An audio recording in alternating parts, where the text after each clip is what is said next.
The Gatling gun roared across the desert dawn, spitting fire and thunder as Jack Calder's desperate gamble tore the frontier wide open.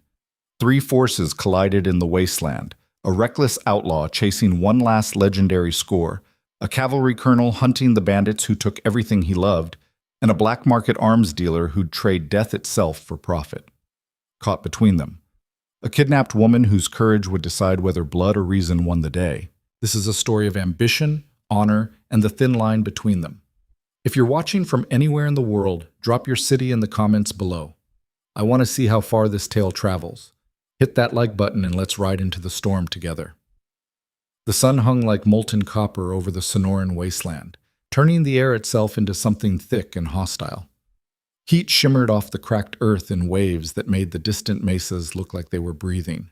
Nothing moved except the wind, which carried grit and the scent of creosote across miles of emptiness. Jack Calder sat his horse at the edge of a sandstone outcrop, squinting through the brutal glare at the valley below. 32 years old, lean as a whip, with sun-darkened skin and eyes the color of winter sky. A week's worth of stubble shadowed his jaw. Dust had worked itself into every crease of his clothing, every line of his face. He looked like the desert had tried to claim him and hadn't quite succeeded. "You thinking, or you sleeping with your eyes open?" The voice belonged to Ray Pittman, who'd pulled his horse alongside. Ray was 10 years older, built like a barrel, with a scar that ran from his left ear to the corner of his mouth. Souvenir from a knife fight in Tucson 3 years back. "Thinking," Jack said. "Dangerous habit." Jack didn't answer. His gaze stayed fixed on the ribbon of road that cut through the valley floor. Somewhere down there, a freight wagon was making its way north from the border settlements. Small cargo, easy target, the kind of job his crew could handle in their sleep. That was the problem. "We taking it or not?" Ray asked. Jack finally looked at him. "What's the haul worth? 200? Maybe 3 if we're lucky." 300's nothing to spit at. It's nothing to chase either. Jack turned his horse. "Not anymore." Ray swore under his breath, but followed as Jack rode back toward the camp, hidden in a maze of red rock canyons a mile to the east. The rest of the crew was scattered in the shade, 5 men who'd been riding together long enough to know each other's tells. They looked up as Jack dismounted. "Well?" That was Charlie Moss, youngest of the group at 24, eager as a hunting dog. "We're letting it pass," Jack said. The silence that followed had weight to it. "The hell we are," said Tom Brewster, standing. Tom was solid, dependable, and currently angry. "We've been tracking that wagon for 2 days. And now we're done tracking it." Jack pulled his canteen and drank, tasting iron in the water. $300 split 6 ways isn't worth the powder. "Since when do you turn down easy money?" Tom's voice had an edge. Jack met his eyes. "Since I started thinking bigger." "Bigger." Ray laughed, but there was no humor in it. "Jesus, Jack. You've been saying that for months." "Bigger how? We're outlaws, not railroad barons." "Exactly." Jack sat on a rock, feeling the stored heat through his pants. "We hit freight wagons, steal horses, rob the occasional drunk leaving a saloon. Year from now, we'll be doing the same damn thing. 5 years from now, if we're not dead or in prison, still the same." "Most men would be grateful to stay alive and free," said Marcus Webb, the quietest of the bunch. Marcus was part Navajo, part Irish, and all business. He cleaned his rifle while he talked, movements methodical. "I'm not most men." "No argument there," Ray muttered. Jack leaned forward, elbows on his knees. "You all know the stories about the Barranca Fortress. You've heard them same as me." Tom groaned. "Not this again." "It's real," Jack said. 3-walled stronghold built into a canyon north of here. Been there since the Mexican War. Every bandit, smuggler, and gun runner in the territory uses it as a waypoint. The gold that passes through that place is guarded by 50 armed men," Tom interrupted. "Probably more. Even if we could get inside, we'd be cut down before we reached the vault. Not if we had the right equipment." Ray squinted at him. "What equipment?" Jack stood, walked to his saddlebag, and pulled out a folded piece of paper. He spread it on a flat rock. The others gathered around. It was a crude drawing of a Gatling gun, the rotating barrel monstrosity that had changed warfare during the Civil War. Beside it, someone had scrawled notes about rate of fire, effective range, ammunition requirements. "Where'd you get this?" Marcus asked. "Man I met in Gila Bend. Calls himself Silas Cord. Jack tapped the drawing. He's got one of these. Real military hardware, not some knockoff. Says he'll trade it for the right price. We don't have that kind of money, Tom said flatly. He's not asking for money. The silence returned, heavier this time. What's he asking for? Ray's voice was careful. Jack folded the paper. A woman. Christ almighty. Tom turned away disgusted. Hear me out. No.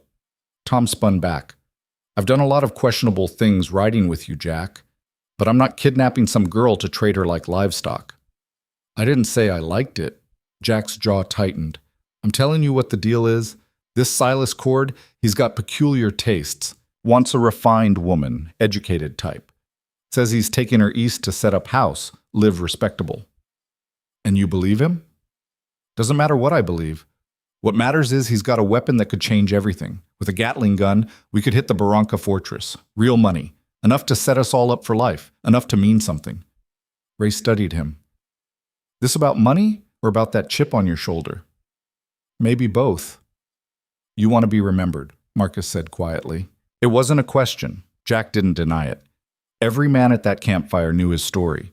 Born to nothing in a Missouri border town. Father drank himself to death. Mother died of fever when Jack was 12. He'd drifted west working odd jobs until he discovered he was faster with a gun than most men and had less conscience about using it. 10 years of outlaw life had earned him a reputation. Dangerous, reckless, clever enough to stay ahead of the law, but never quite clever enough to break free from the cycle of small-time crime. He was tired of being forgettable. The Barranca job would be legendary, he said. 20 years from now, people would still be talking about it. The crew that cracked the uncrackable fortress. Or they'd be talking about how we died trying, Tom said. Maybe. But at least they'd be talking. Charlie, who'd been silent until now, spoke up. So where do we find this woman Cord wants? Tom shot him a look. You can't be seriously considering this. I'm considering it, Charlie said. We've been scraping by too long. Jack's right. We need something big. Kidnapping is where you draw the line, Tom insisted. We're thieves, not slavers. It's not slaving, Jack said. Cord says he wants to marry her, give her a comfortable life. Against her will. You think half the marriages in this territory started with courting and roses? Jack's voice had gone hard. Women get traded around like currency all the time. At least this one ends up with a rich man instead of some dirt farmer. The rationalization sounded weak even to his own ears, but he pushed ahead anyway. Besides, we won't hurt her. We'll find someone suitable, make the trade, get the gun. Once we have it, maybe Cord keeps his word, maybe he doesn't. Either way, it's not our concern after that. Marcus looked at him for a long moment. You really want this? More than anything. Then I'm in. Marcus, Tom started. Every man's got to decide for himself, Marcus said. I've decided. Charlie nodded. Me too. Ray sighed, rubbing his scarred face. Hell, I rode this far with you lunatics. Might as well see it through. All eyes turned to Tom. He looked at each of them in turn, then at Jack. If this goes wrong, if we hurt some innocent woman because of your damn ambition, I'll put a bullet in you myself. Understand? Understood. Then I'm in. But we do this smart. We find someone who won't be immediately missed, someone traveling alone or with minimal protection, and we treat her decent. Jack nodded. Agreed. The die was cast. They rode east into the high desert, following rumors and railway schedules. The plan was simple in concept, complicated in execution. Find a woman who matched Cord's specifications without attracting undue attention. 3 days of searching turned up nothing useful. The women they encountered were either too poor, too old, too young, or too well protected. Desperation started creeping in. Then Marcus heard about the fort. Fort Dry Mesa sat on a windswept plateau 60 miles north of the border. It was a small installation, more outpost than proper fort, tasked with monitoring Apache movements and maintaining a cavalry presence in the territory. The officer in command was Colonel Andrew Hale, a career soldier 2 months from retirement. Why a fort? Tom asked when Marcus told them. Because Hale's wife is there with him, Marcus said. Woman named Eleanor. Came from Boston originally, educated, refined. Exactly what Cord asked for. Jack felt something cold move through his chest. An officer's wife? You wanted someone who fit the description. I also wanted to avoid bringing the entire U.S. Army down on our heads. Ray laughed. Too late for that kind of caution, don't you think? He had a point. In for a penny, in for a pound. They scouted the fort for 2 days, watching the routines. Hale's wife made regular trips into the small settlement adjacent to the post, a cluster of civilian buildings where traders, laundresses, and suppliers lived. She went with minimal escort, usually just 1 or 2 soldiers. She's trusting, Charlie observed. Or naive, Ray said. Jack studied her through field glasses. Eleanor Hale moved with quiet confidence, dressed simply but well, her dark hair pulled back in a practical bun. She stopped to speak with the locals, her manner neither haughty nor overly familiar. There was intelligence in her face, a certain self-possession that suggested she'd made peace with living in rough country. Looking at her made Jack's stomach turn. But the Gatling gun, the fortress, the one chance at something legendary. He lowered the glasses. We take her during the next supply run. Marcus and Charlie, you handle the soldiers. Ray and Tom, you grab the woman. I'll manage the wagon. What about getting clear, Tom asked. Fast and hard. We'll have maybe 30 minutes before they organize pursuit. That's enough to reach the canyon country. After that, they'll never find us. Unless they track us. They'll try. We'll make it costly. The plan was set for the following Tuesday. Colonel Andrew Hale was reviewing paperwork in his office when the door opened without a knock. He looked up, irritated, ready to reprimand whichever junior officer had forgotten protocol. His wife stood in the doorway. Eleanor, he softened immediately. Is everything all right? I'm about to ride into town for fabric. Mrs. Chen's shipment arrived. Hale frowned. Take Corporal Davis and Private Morrison. Andrew, I've made this trip dozens of times. Humor me. He set down his pen. I know you think I'm overprotective. I think you're a worrier. She crossed to his desk and kissed his forehead. But I love you for it. I'll take the escort. He caught her hand. 2 months, Eleanor. 2 months and we're back to civilization. Real beds, real food, theater, and proper society. She smiled. I'll miss the sunsets here. You can paint them from memory. It's not the same, but her eyes were warm. I'll be back before dinner. He watched her go, feeling the familiar mixture of love and concern that had defined their marriage. 20 years together. 2 tours on the frontier. She'd never complained, never asked him to choose between her and his duty. He'd given her a hard life, and she'd made it beautiful. 2 more months. The wagon rolled out at 10 in the morning, carrying Eleanor Hale and 2 young soldiers barely old enough to shave. They were laughing about something, the easy camaraderie of people who felt safe. Jack watched from a rocky outcrop half a mile away. They're coming, he said.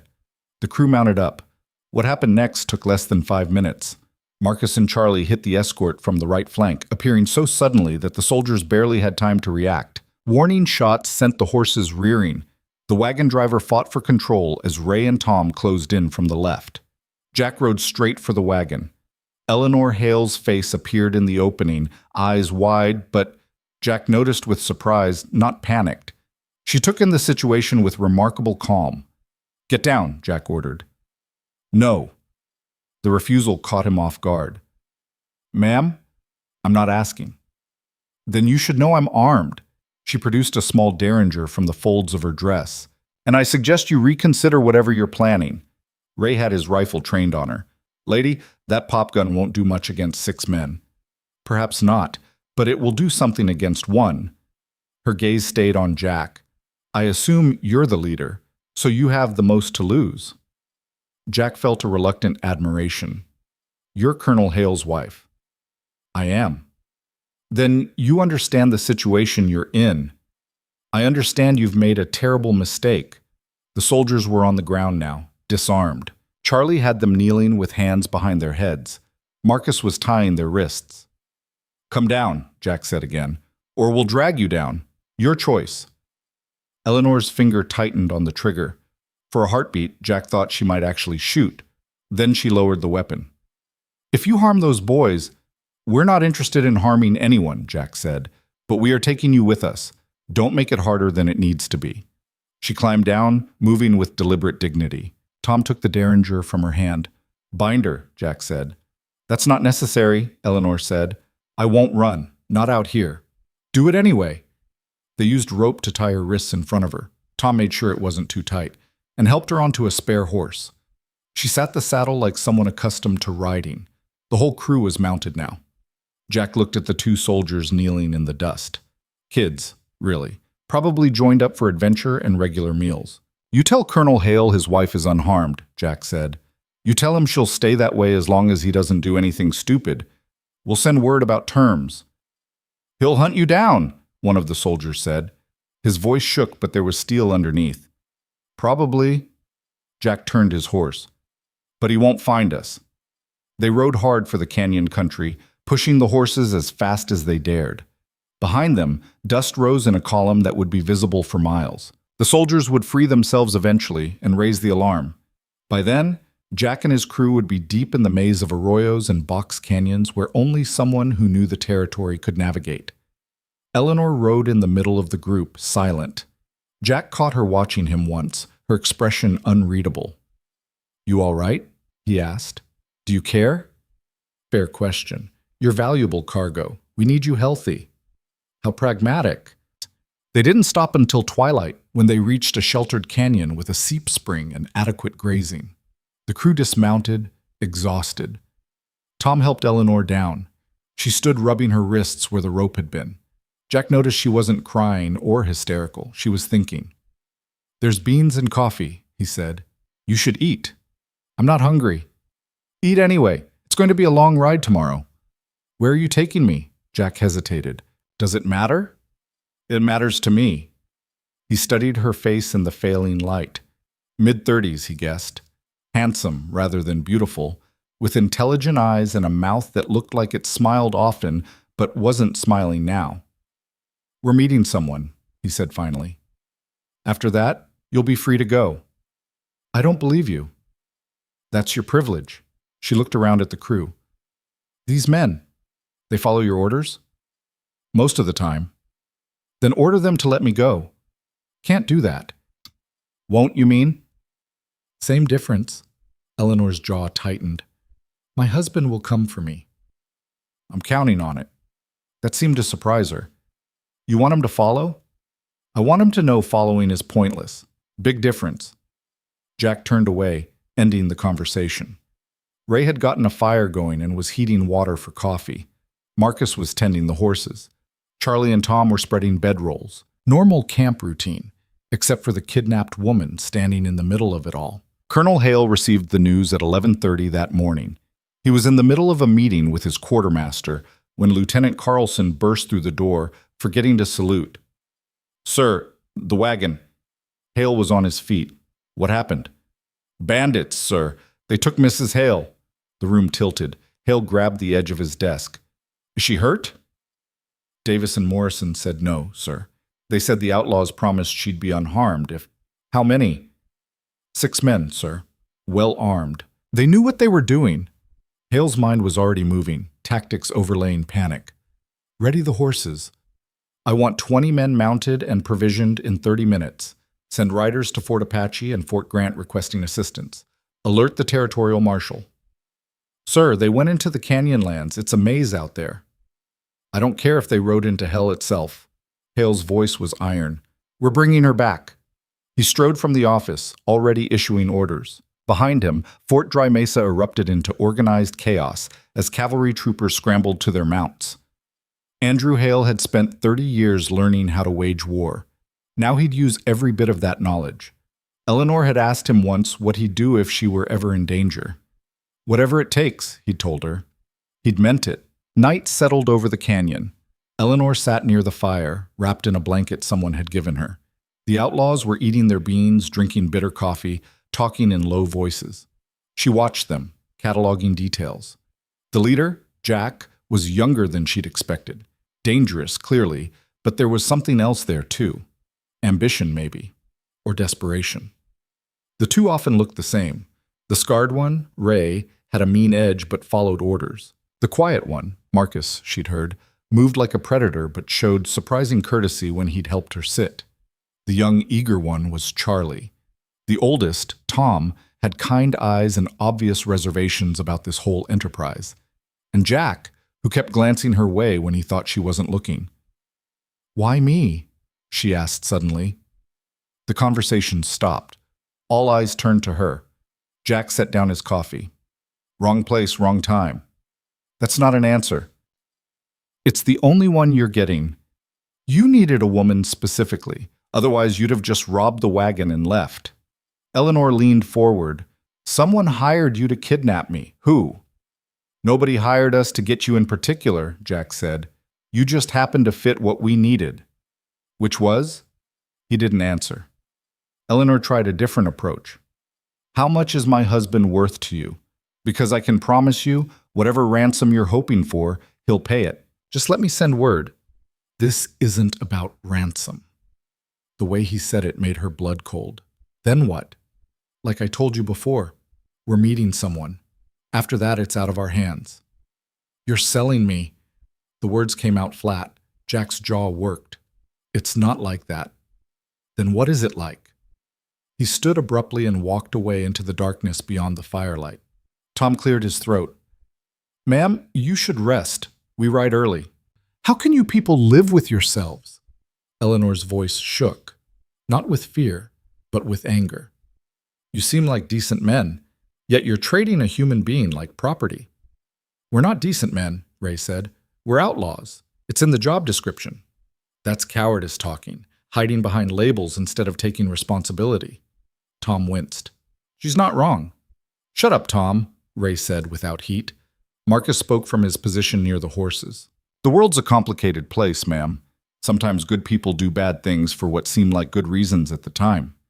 And sometimes," Eleanor said, "bad people do bad things because it's easier than being good." The silence that followed was uncomfortable. Charlie stood. "I'll take first watch." He disappeared into the darkness. One by one, the others settled into their bedrolls. Tom brought Eleanor an extra blanket. "I'm sorry," he said quietly, "for what it's worth." "It's not worth much," Eleanor replied, but her voice had lost its sharp edge. She lay down, staring at the stars. Somewhere out there, Andrew was coming for her. She knew him too well to doubt it. The question was whether he'd find her in time, and what these men planned to do with her before he did. Jack stood at the canyon rim, looking out at the moonlit wasteland. The wind had picked up, carrying the scent of rain that probably wouldn't come. "Having second thoughts?" Tom's voice came from behind him. "No." "Liar." Jack turned. Tom was a shadow against the starlight. "She's right," Tom said. "We're better than this." "Are we?" Jack shook his head. "I've been an outlaw for 10 years. What have I got to show for it? A fast horse and a price on my head. That's not enough." So you're going to ruin someone's life to make yours matter?" "I'm going to do something nobody else has done. The Barranca Fortress is impregnable, has been for 20 years. But with that Gatling gun, it's still just robbery, Jack, bigger scale, same crime. Maybe, but at least people will remember it." Jack looked back at the desert. "I'm 32 years old. Half my life's gone and I've got nothing to show for it but a reputation for being hard to catch. That's not legacy. That's just surviving. And her?" Tom gestured toward the camp. "What's her legacy supposed to be?" Jack didn't have an answer for that. Tom stood beside him for a while, both men watching the darkness. "We could still let her go," Tom said finally. "Turn around right now, ride to Mexico and start over." "With what money?" "We'd figure it out." Jack almost said yes. The word was right there, ready to be spoken. But then he thought about all the years of small-time jobs, all the close calls and narrow escapes that added up to nothing. The Barranca raid could change everything. "I can't," he said. Tom nodded slowly. "Then I guess we're doing this." "I guess we are." They stood there a while longer, then walked back to camp. Eleanor was lying down, but Jack could tell she wasn't asleep. Her breathing was wrong. He rolled out his bedroll on the opposite side of the fire and lay down. Sleep came hard, and when it did, it brought dreams of Boston parlors and derringers aimed at his chest. They rode out before dawn, following game trails and dry washes deeper into the Badlands. By mid-morning, they'd put 20 miles between themselves and Fort Dry Mesa. Eleanor rode without complaint, though Jack noticed she was paying close attention to their route. Smart woman, probably figuring she'd need to retrace it when she escaped, if she escaped. Around noon, they stopped to rest the horses. Ray had shot a rabbit that morning, and they roasted it over a small fire, dividing the meat 6 ways. Eleanor accepted her portion. "Thank you." The courtesy seemed to unsettle Charlie. "You don't have to thank us, ma'am. My mother raised me to have manners regardless of circumstances." "Your mother sounds formidable," Marcus observed. "She was. Died when I was 17. Eleanor ate slowly, making the food last. "What about your mother's? What would they think of this?" Ray snorted. "Mine's been dead 30 years, and she'd think exactly what she thought when she was alive, that I was headed straight to hell." "Mine would be disappointed," Tom admitted. "Mine wouldn't care," Charlie said. "She had 8 kids. I doubt she noticed when I left." Marcus just shook his head, declining to answer. Eleanor looked at Jack. "And yours?" "Dead. Long time ago." He stood, brushing off his pants. "We need to keep moving." They pressed on through country that got increasingly hostile. Less water, less shade, more things with thorns or fangs. This was Apache territory, though they hadn't seen sign of any. The tribes had mostly pulled back after the last conflicts, watching from a distance as white civilization pushed steadily into lands they'd held for centuries. Late afternoon brought them to a distinctive rock formation, 3 spires jutting from a ridgeline like broken fingers pointing at the sky. Jack turned north, following a narrow canyon. "Where are we meeting this man?" Eleanor asked. "Abandoned way station, 2 days' ride from here." "And then?" "And then our business is concluded." "You keep saying that like it makes it better." Jack didn't respond. What could he say? That he'd convinced himself this was just business? That he'd told himself she'd be fine with Silas Cord? The rationalization sounded thin even inside his own head. They made camp that evening in a protected hollow. Tom shot a couple of doves, and they made a decent stew with wild onions and the last of their dried beans. Eleanor ate mechanically, her gaze distant. "What are you thinking about?" Jack asked before he could stop himself. She looked at him. "My husband. Whether he's caught up yet. Whether he's hurt." "He's fine. We didn't hurt anyone. You took everything that matters to him." The words landed like a punch. Jack set down his bowl. "You love him," he said. It wasn't a question. "With everything I am." "How long you been married?" 20 years this fall." She smiled, but it was sad. "We met in Boston. I was teaching at a girls' school. He was stationed at the harbor fort. He asked me to dance at a charity ball, and I said no." "Why?" "I was engaged to someone else, a banker's son. Very suitable match." Eleanor poked at her stew. "Andrew was persistent, though, kept finding excuses to see me. Finally, I agreed to take a walk with him just to make him stop asking. And by the end of that walk, I knew I'd never marry the banker."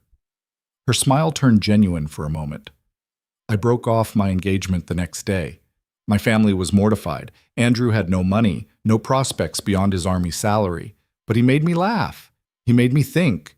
And he loved me like I was the only thing in the world that mattered." Jack felt something twist in his chest. "Must be nice." "It is." Eleanor looked at him directly. "Which is why I know he won't stop looking. He'll follow you to the ends of the earth if he has to. And when he finds you, and he will find you, it won't end well for any of you. He's one man. He's a cavalry colonel with 30 years of combat experience. And you took his wife."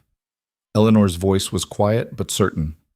"He'll be bringing more than just himself." Jack knew she was right, but acknowledging it would mean admitting this whole plan was flawed from the start. So instead he said, "We'll be long gone before he gets close." "Keep telling yourself that." She stood and walked to the edge of camp, staring out at the darkening landscape. Tom moved to follow, but Jack stopped him. "Let her be. She might run." "She won't. Not at night. Not in this country." Jack was right. Eleanor stood there for a long time, then came back and wrapped herself in her blanket. She was asleep, or pretending to be, within minutes. The crew settled into watch rotations. Jack took the midnight shift, sitting with his rifle across his knees, watching stars wheel overhead. He thought about legends, about men whose names echoed through history. Butch Cassidy, Billy the Kid, Jesse James. They'd all done terrible things, but people remembered them, respected them even. That's what he wanted, to matter. To be more than just another forgotten outlaw buried in an unmarked grave. But sitting there in the darkness, watching Eleanor Hale sleep, he wondered if maybe Tom was right. Maybe some prices were too high. The thought lasted until dawn. Then he pushed it away and focused on the road ahead. Colonel Hale rode at the front of his column, 20 mounted cavalry following in double file.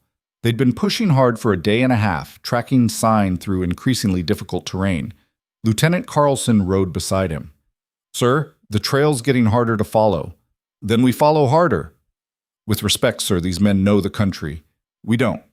We could ride past them a dozen times and never know." Hale reined in his horse, the column stopping behind him. He stood in the stirrups, scanning the broken landscape. Somewhere out there, Eleanor was being held by men who'd taken her for reasons he didn't yet understand. Ransom made sense, but they'd sent no demands, no contact at all, which meant something worse. "We'll make camp here," he said. "Post double sentries. At first light, we split into 3 groups and sweep north. Someone in these canyons has seen them. We find we find Eleanor." The men dismounted, grateful for the rest. Hale walked away from camp, needing solitude. 20 years of marriage. 20 years of watching her adapt to harsh conditions without complaint. She'd followed him from posting to posting, from civilized Boston to raw frontier outposts, never asking for more than he could give. 2 months. They'd been 2 months from going home. He'd promised her a house in Philadelphia. Theater season. Actual seasons instead of just hot and less hot. She'd smiled and said she'd believe it when she saw it. Now she might never see it. Hale felt rage building in his chest, cold, calculated rage tempered by 3 decades of military discipline.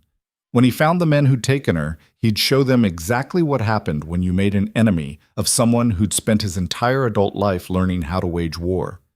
But first he had to find them. He looked up at the stars, the same stars Eleanor was seeing wherever she was. "I'm coming," he said to the darkness. "Hold on." The next day brought them to the way station. It was a desolate place. 3 adobe buildings slowly surrendering to the desert, surrounded by dead cottonwoods and a dry well. The wooden sign that had once marked it as a stop on the Butterfield Trail hung by one nail, creaking in the wind. "Cheerful," Ray observed. "It's strategic," Jack said. "Isolated, defensible, easy to spot anyone approaching." They rode in slowly, weapons ready. The place appeared deserted, but appearances meant little out here. Then a man stepped from the largest building. Silas Cord was tall and thin, dressed in black that made him look like an undertaker. He wore spectacles and a carefully trimmed beard. His smile revealed too many teeth. "Mr. Calder, punctual as promised." Jack dismounted. "Cord. And this must be the lady in question." Cord's gaze fixed on Eleanor with an intensity that made Jack's skin crawl. "My dear, you're even lovelier than described." Eleanor said nothing. Cord approached, circling her like a man appraising livestock. Yes, indeed. Good bone structure, intelligent eyes, proper bearing." He reached out to touch her face. Eleanor jerked back. "Spirit, too!" Cord laughed. "Excellent. I do appreciate spirit in a woman. Makes the taming so much more satisfying." Tom's hand dropped to his pistol. Jack caught his wrist, shook his head slightly. "The gun?" Jack asked. "In the shed.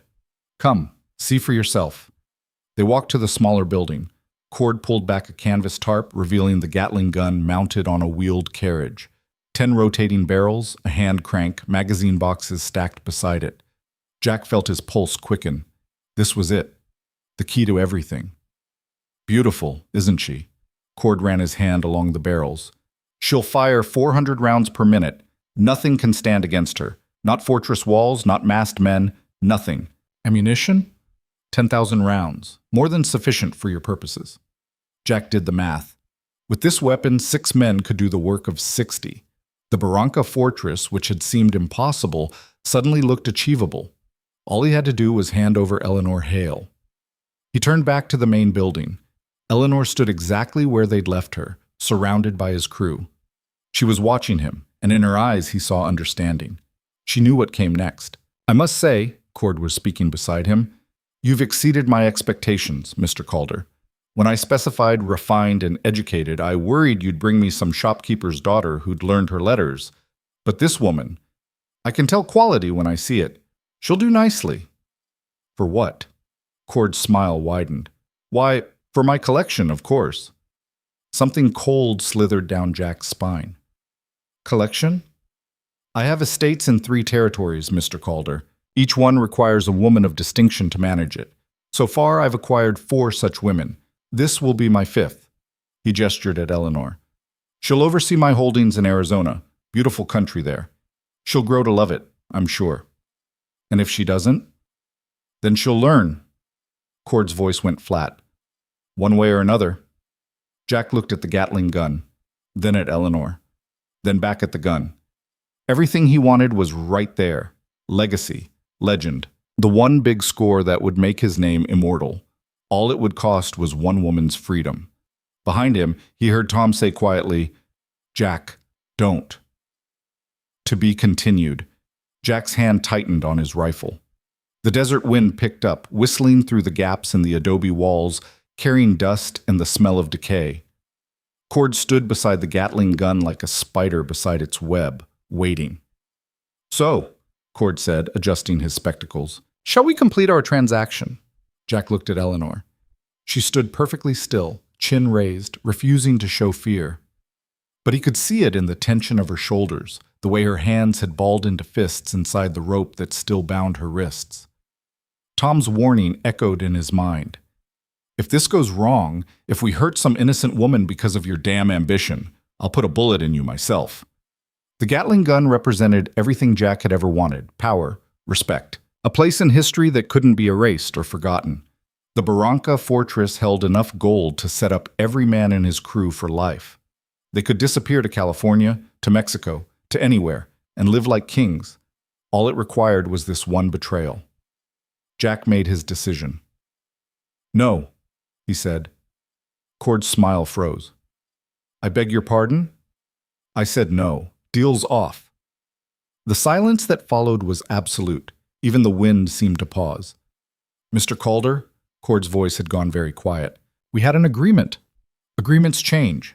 Not this one. Cord gestured, and 4 men materialized from the buildings, hired guns by the look of them, heavily armed and stone-faced. You see, I've already paid you in a sense. I've invested time and effort into this arrangement, and I intend to collect. Ray swore under his breath. Charlie's hand dropped to his pistol. Marcus shifted position, putting himself between the hired guns and Eleanor. Jack kept his eyes on Cord. You've got 4 men. I've got 5 plus myself. You really want to test those odds? My men are professionals, Mr. Calder. Yours are frontier bandits. There's a difference. Only one way to find out? The standoff stretched. Jack could feel sweat running down his back despite the cool air. His crew was good, but they were tired from days of hard riding. Cord's hired guns looked fresh and ready. Then Eleanor spoke. Let me go. Every eye turned to her. She addressed Cord directly. You want a woman of quality? Someone educated and refined? I promise you, I will fight you every single day. I will make your life miserable. I will poison your food, set fire to your estates, and escape the first chance I get. You'll spend more time guarding me than enjoying whatever sick fantasy you've constructed. Cord studied her with interest. You think you're the first spirited woman I've acquired? I assure you, they all say such things at first. Time and circumstance wear down even the strongest will. Try me, Eleanor said, and find out how wrong you are. Something shifted in Cord's expression, calculation replacing amusement. He was a collector, but he was also a pragmatist. A woman who required constant supervision would be more burden than prize. Jack seized the opening. Here's a new deal. You let us walk away with the woman. We keep our mouths shut about your collection. Everybody lives. And the Gatling gun stays with you, Cord laughed. You rode all this way, took considerable risk, and now you're willing to leave empty-handed? Forgive me if I find that difficult to believe. Believe what you want. Jack backed toward his horse, gesturing for his crew to do the same. We're leaving. You can try to stop us, but I guarantee you'll lose men in the process.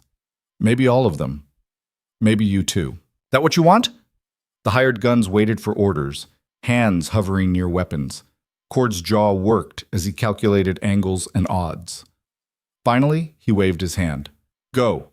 But Mr. Calder, you've made an enemy today. I don't forget such things. Neither do I. Jack swung into the saddle. Tom helped Eleanor mount, cutting the ropes at her wrists. The crew formed up around her, a protective cordon that spoke volumes about where their loyalties had shifted. They rode out slowly, refusing to show fear, expecting bullets in their backs at any moment. None came. When they were half a mile clear, Ray let out a shaky breath. Well, that was stupid. Probably, Jack agreed. We just walked away from the biggest score of our lives. I know. For her. Ray jerked his chin at Eleanor. Yeah. Ray was silent for a moment. Then he laughed. A real laugh, not his usual bitter chuckle. Hell, Jack, maybe you're not as far gone as I thought. They rode hard for an hour, putting distance between themselves and Cord's hired guns. When they finally stopped to rest the horses, Eleanor dismounted and walked directly to Jack. She slapped him across the face. The sound cracked like a gunshot. Jack's head snapped sideways. When he looked back at her, his cheek was flaming red. That's for kidnapping me, Eleanor said. Then she kissed him on the other cheek. And that's for not selling me. She walked away, leaving Jack standing there with his crew grinning at him like fools. Tom clapped him on the shoulder. Well handled, boss. Shut up. They made camp in a protected canyon as twilight gathered. The mood was strange, lighter somehow, despite the fact they'd just made a powerful enemy and gained nothing. Eleanor sat by the fire, accepting coffee from Marcus with a nod of thanks. She looked exhausted, her dress torn and dusty, her hair escaping its pins. But there was something different in her posture now, less guarded. Why? She asked Jack. You wanted that gun badly, I could see it. Jack poked at the fire with a stick. Maybe I'm not as good at being bad as I thought. Or maybe you're better at being good than you believed. Don't make me out to be noble. I still kidnapped you. Yes, you did, and I won't forget it. Eleanor wrapped her hands around her tin cup. But you also chose to undo that choice when it mattered. That counts for something. Does it? Ask me in 20 years if we both survived that long. Charlie spoke up from his bedroll. Ma'am, what happens now? We just take you back to Fort Dry Mesa like nothing happened? And face my husband's justifiable wrath? I don't think so. So what then? Ray asked. Eleanor considered. You could let me go. Give me a horse and some supplies. I'll find my way back. Alone? Jack shook his head. This country would kill you in 2 days. I managed the journey out here. You were with 6 armed men and you know it. Alone is different. Then what do you suggest? Jack didn't have an answer. Returning her directly meant facing Colonel Hale and 24 cavalry soldiers. Letting her go alone was tantamount to murder. Keeping her with them indefinitely would only make things worse. Tom cleared his throat. What if we sent word? Anonymous message saying she's safe and giving a location for pickup. He'd bring the entire army, Marcus said. Not if we chose the location carefully, somewhere public, somewhere with witnesses. And in the meantime? Eleanor asked. In the meantime, Jack said slowly, you stay with us. We keep moving, stay ahead of pursuit. When we find the right opportunity, we arrange the handoff. How long might that take? Week, maybe 2. Eleanor studied him. You're asking me to trust you. I'm asking you to trust that I don't want your death on my conscience any more than I want your enslavement. She thought about it, then nodded. Very well. But I want your word, all of you, that when the time comes, you'll let me go freely. Each man gave his word, even Ray, after a moment's hesitation. Then we have an agreement, Eleanor said. Temporary and forced, but an agreement nonetheless. They settled in for the night. Jack took first watch, positioning himself where he could see the canyon approaches. The stars came out in their thousands, sharp and cold against the velvet dark. He thought about the Gatling gun, about the Barranca fortress, and all that gold just sitting there, waiting, about the legend he'd been chasing. It felt distant now, like a dream half remembered. Tom joined him after midnight. Can't sleep? Too much thinking. Dangerous habit, Tom said, echoing Ray's earlier words. What are you thinking about? Whether I just made the biggest mistake of my life. Walking away from Cord? All of it. The kidnapping, the plan, everything. Jack shifted position, easing cramped muscles. I wanted something big, something that would matter, But maybe the whole idea was rotten from the start. Probably was, Tom agreed, but you figured it out before it was too late. That's worth something. Is it? We're still outlaws, still wanted, and now we've got cord gunning for us on top of everything else. True, but at least we can look ourselves in the mirror. Jack wasn't sure that was worth the trade, but he didn't say so. The night passed without incident. They broke camp at dawn and headed west, paralleling the border but staying well north of it. The country was harsh and beautiful.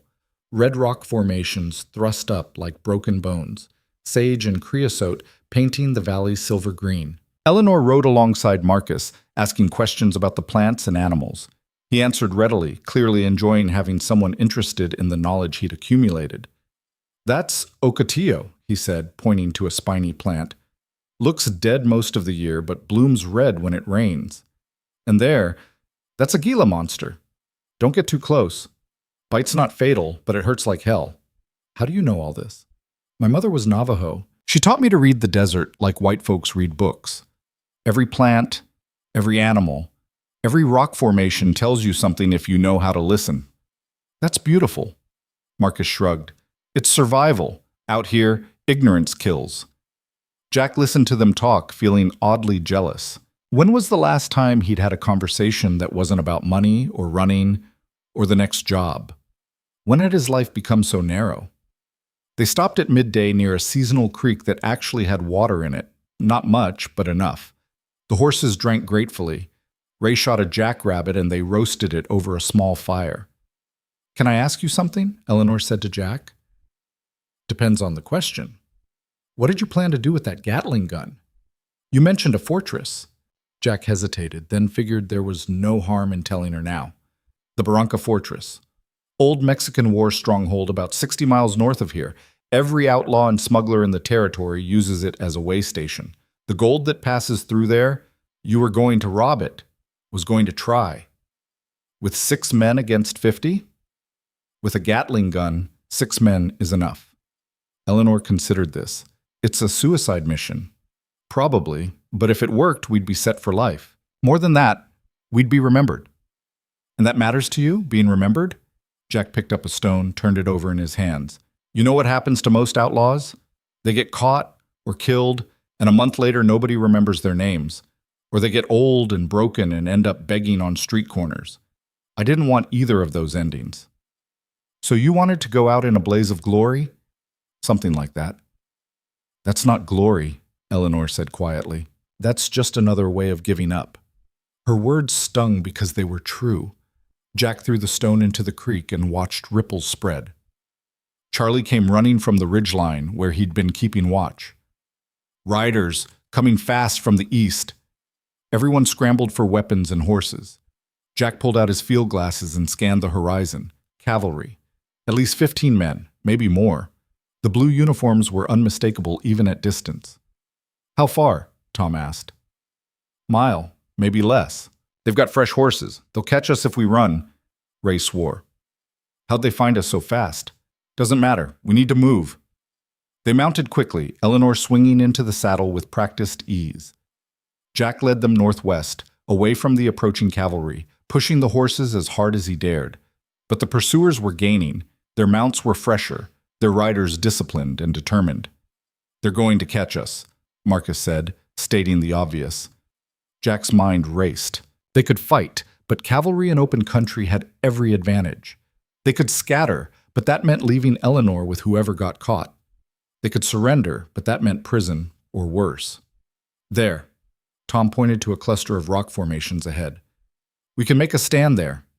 It wasn't ideal. The rocks would provide cover, but also trap them.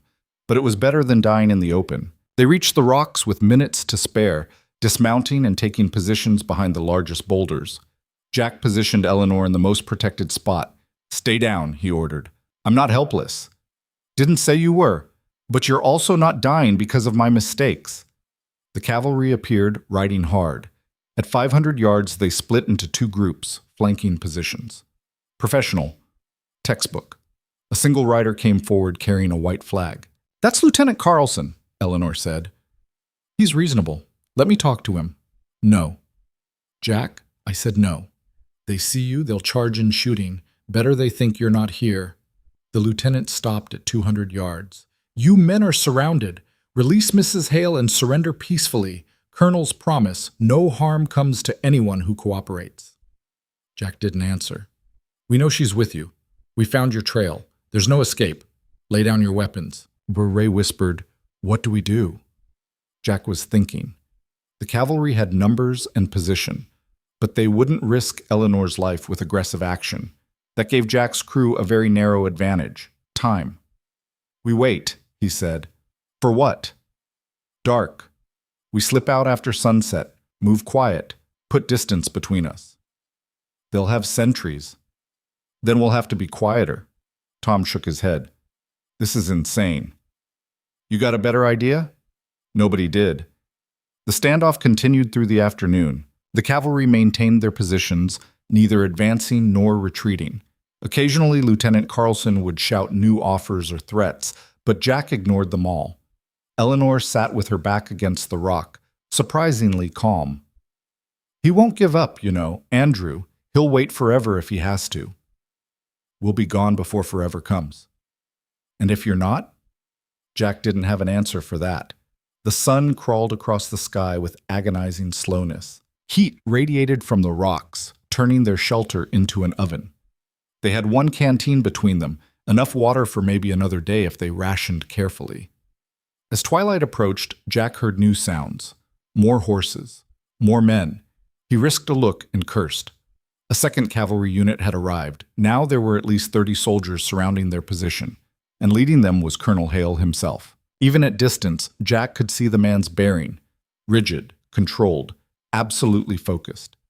He sat his horse like he'd been born in the saddle, scanning the rocks with field glasses. Eleanor saw him too. Something passed across her face, relief mixed with fear. "Andrew," she whispered. Hale dismounted and walked forward, stopping where his lieutenant stood. He pulled out a white handkerchief and waved it, then walked closer. Alone. Unarmed. Jack admired the courage even as he questioned the wisdom. Hale stopped at 50 yards. "I'm Colonel Andrew Hale, United States Cavalry. I believe you have my wife." His voice carried clearly in the still air, calm, reasonable, with an undercurrent of steel. "She's unharmed," Jack called back. "I want proof." Jack looked at Eleanor. She nodded. "Andrew," she shouted, "I'm all right. They haven't hurt me." The relief that washed over Hale's face was visible even at distance. But when he spoke again, his voice was hard. "Gentlemen, you've made a serious mistake.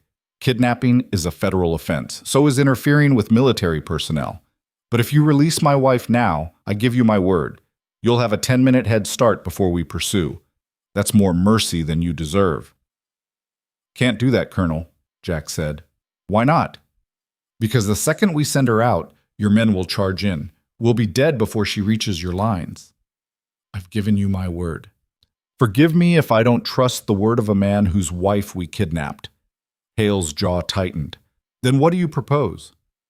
Jack thought fast. "Neutral ground, town with witnesses. We'll send word where and when. You bring 5 men, we bring 5. Make the exchange public. Nobody gets shot." "And in the meantime?" "In the meantime, she stays safe with us." "Unacceptable." "It's the only deal you're getting." Hale stood silent for a long moment. Then he said, "You harm her in any way at all, and I will hunt you to the ends of the earth, not as a soldier, as a husband, and I will show you what it means to make an enemy of someone who has nothing left to lose." The threat hung in the air like smoke. "Understood," Jack said. "But Colonel, she's safe with us. You have my word on that." "The word of an outlaw." Hale's voice dripped contempt. "Forgive me if I find that lacking in value." He turned and walked back to his lines, movement stiff with controlled rage. Eleanor let out a breath. "Well, that could have gone worse." "Could it?" Ray asked. As full darkness fell, Jack gathered his crew. "We move in 2 hours. Marcus, you scout the north approach. Charlie, south. Find me a way through their lines." Both men slipped away into the darkness. Tom sidled up to Jack. "You know this is crazy, right? Even if we get through tonight, he'll just keep coming." "I know. So what's the end game?" "Still working on that." "Work faster." Marcus returned first. "North's blocked. They've got sentries every 50 yards, overlapping fields of fire. We'd have to be ghosts to get through. Charlie came back 10 minutes later. South's worse. They anticipated we'd try that way. Double guards. Jack absorbed this, thinking. What about west? That's a cliff face, Ray said. 200-foot drop. Horses can't climb cliffs. Who said anything about horses? They all stared at him. You want to climb down a cliff in the dark? Tom's voice rose. With a woman who's never done anything like that in her life? You got a better idea? Silence. That's what I thought. Jack looked at Eleanor. Can you climb? She swallowed hard. I can try. Trying gets you killed. Can you do it? Yes. Jack wasn't sure he believed her, but he nodded anyway. Then that's what we do. We leave the horses. They'll buy us time while the cavalry tries to figure out where we went. We climb down the cliff, travel on foot until we're clear, then steal new horses from the first ranch we find. And after that? Marcus asked.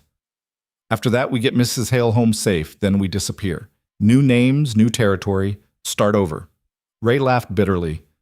From legendary fortress raid to starting over. Hell of a come-down. Yeah, Jack agreed, but we'll be alive. They prepared in silence, checking equipment, redistributing weight. Jack had rope in his saddlebags. Not enough for a proper descent, but better than nothing. At midnight, they moved, creeping through the rocks to the western edge. The cliff face loomed in the starlight, a black void dropping away into darkness. Jack peered over, couldn't see the bottom.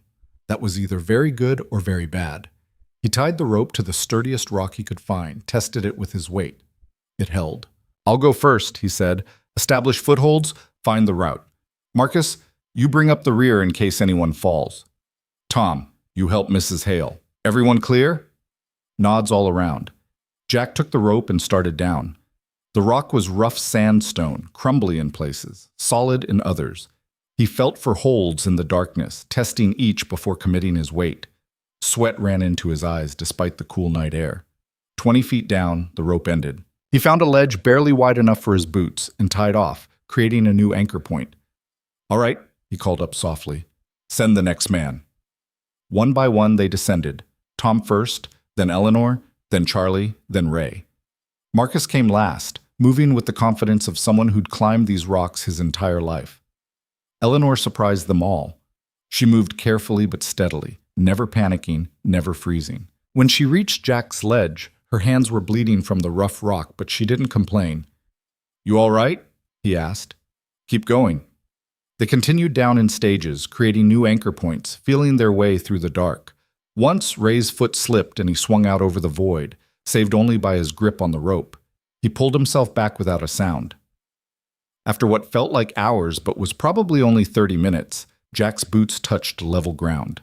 They'd made it. The crew assembled at the base of the cliff, breathing hard, checking for injuries. Eleanor's hands were a mess, her dress torn beyond repair, but she was alive and still moving. Which way? Charlie whispered. Jack oriented himself by the stars. Northwest. Stay close, stay quiet. We've got miles to cover before sunrise. They moved through the darkness like ghosts, following dry washes and game trails. Behind them, the cavalry remained unaware, still watching the rocks where their quarry had been hours ago. Dawn found them 10 miles away, exhausted but free. They took shelter in a collapsed homestead, 4 walls and part of a roof, barely standing but better than nothing. Eleanor collapsed against a wall, examining her shredded hands. Tom had some cloth in his pack and made bandages, wrapping them carefully. Thank you, she said. That was incredible back there, Tom told her. The climbing. Most women would have frozen. Most women haven't spent 20 years on frontier posts learning to adapt. She smiled tiredly. Besides, the alternative was worse. Jack sat apart from the group, thinking. They'd escaped the immediate pursuit, but Hale would figure out what happened eventually. The man was too good a tracker to be fooled for long. They needed a plan. A real one. Not just running until they got caught or killed. Ray voiced what Jack was thinking. So what now, boss? We can't run forever. No, Jack agreed. We can't. Then what? Jack looked at Eleanor, this woman they'd kidnapped, who'd shown more courage in the last 3 days than most people showed in a lifetime, who'd been traded like property and threatened with worse, yet still maintained her dignity. An idea formed. Crazy.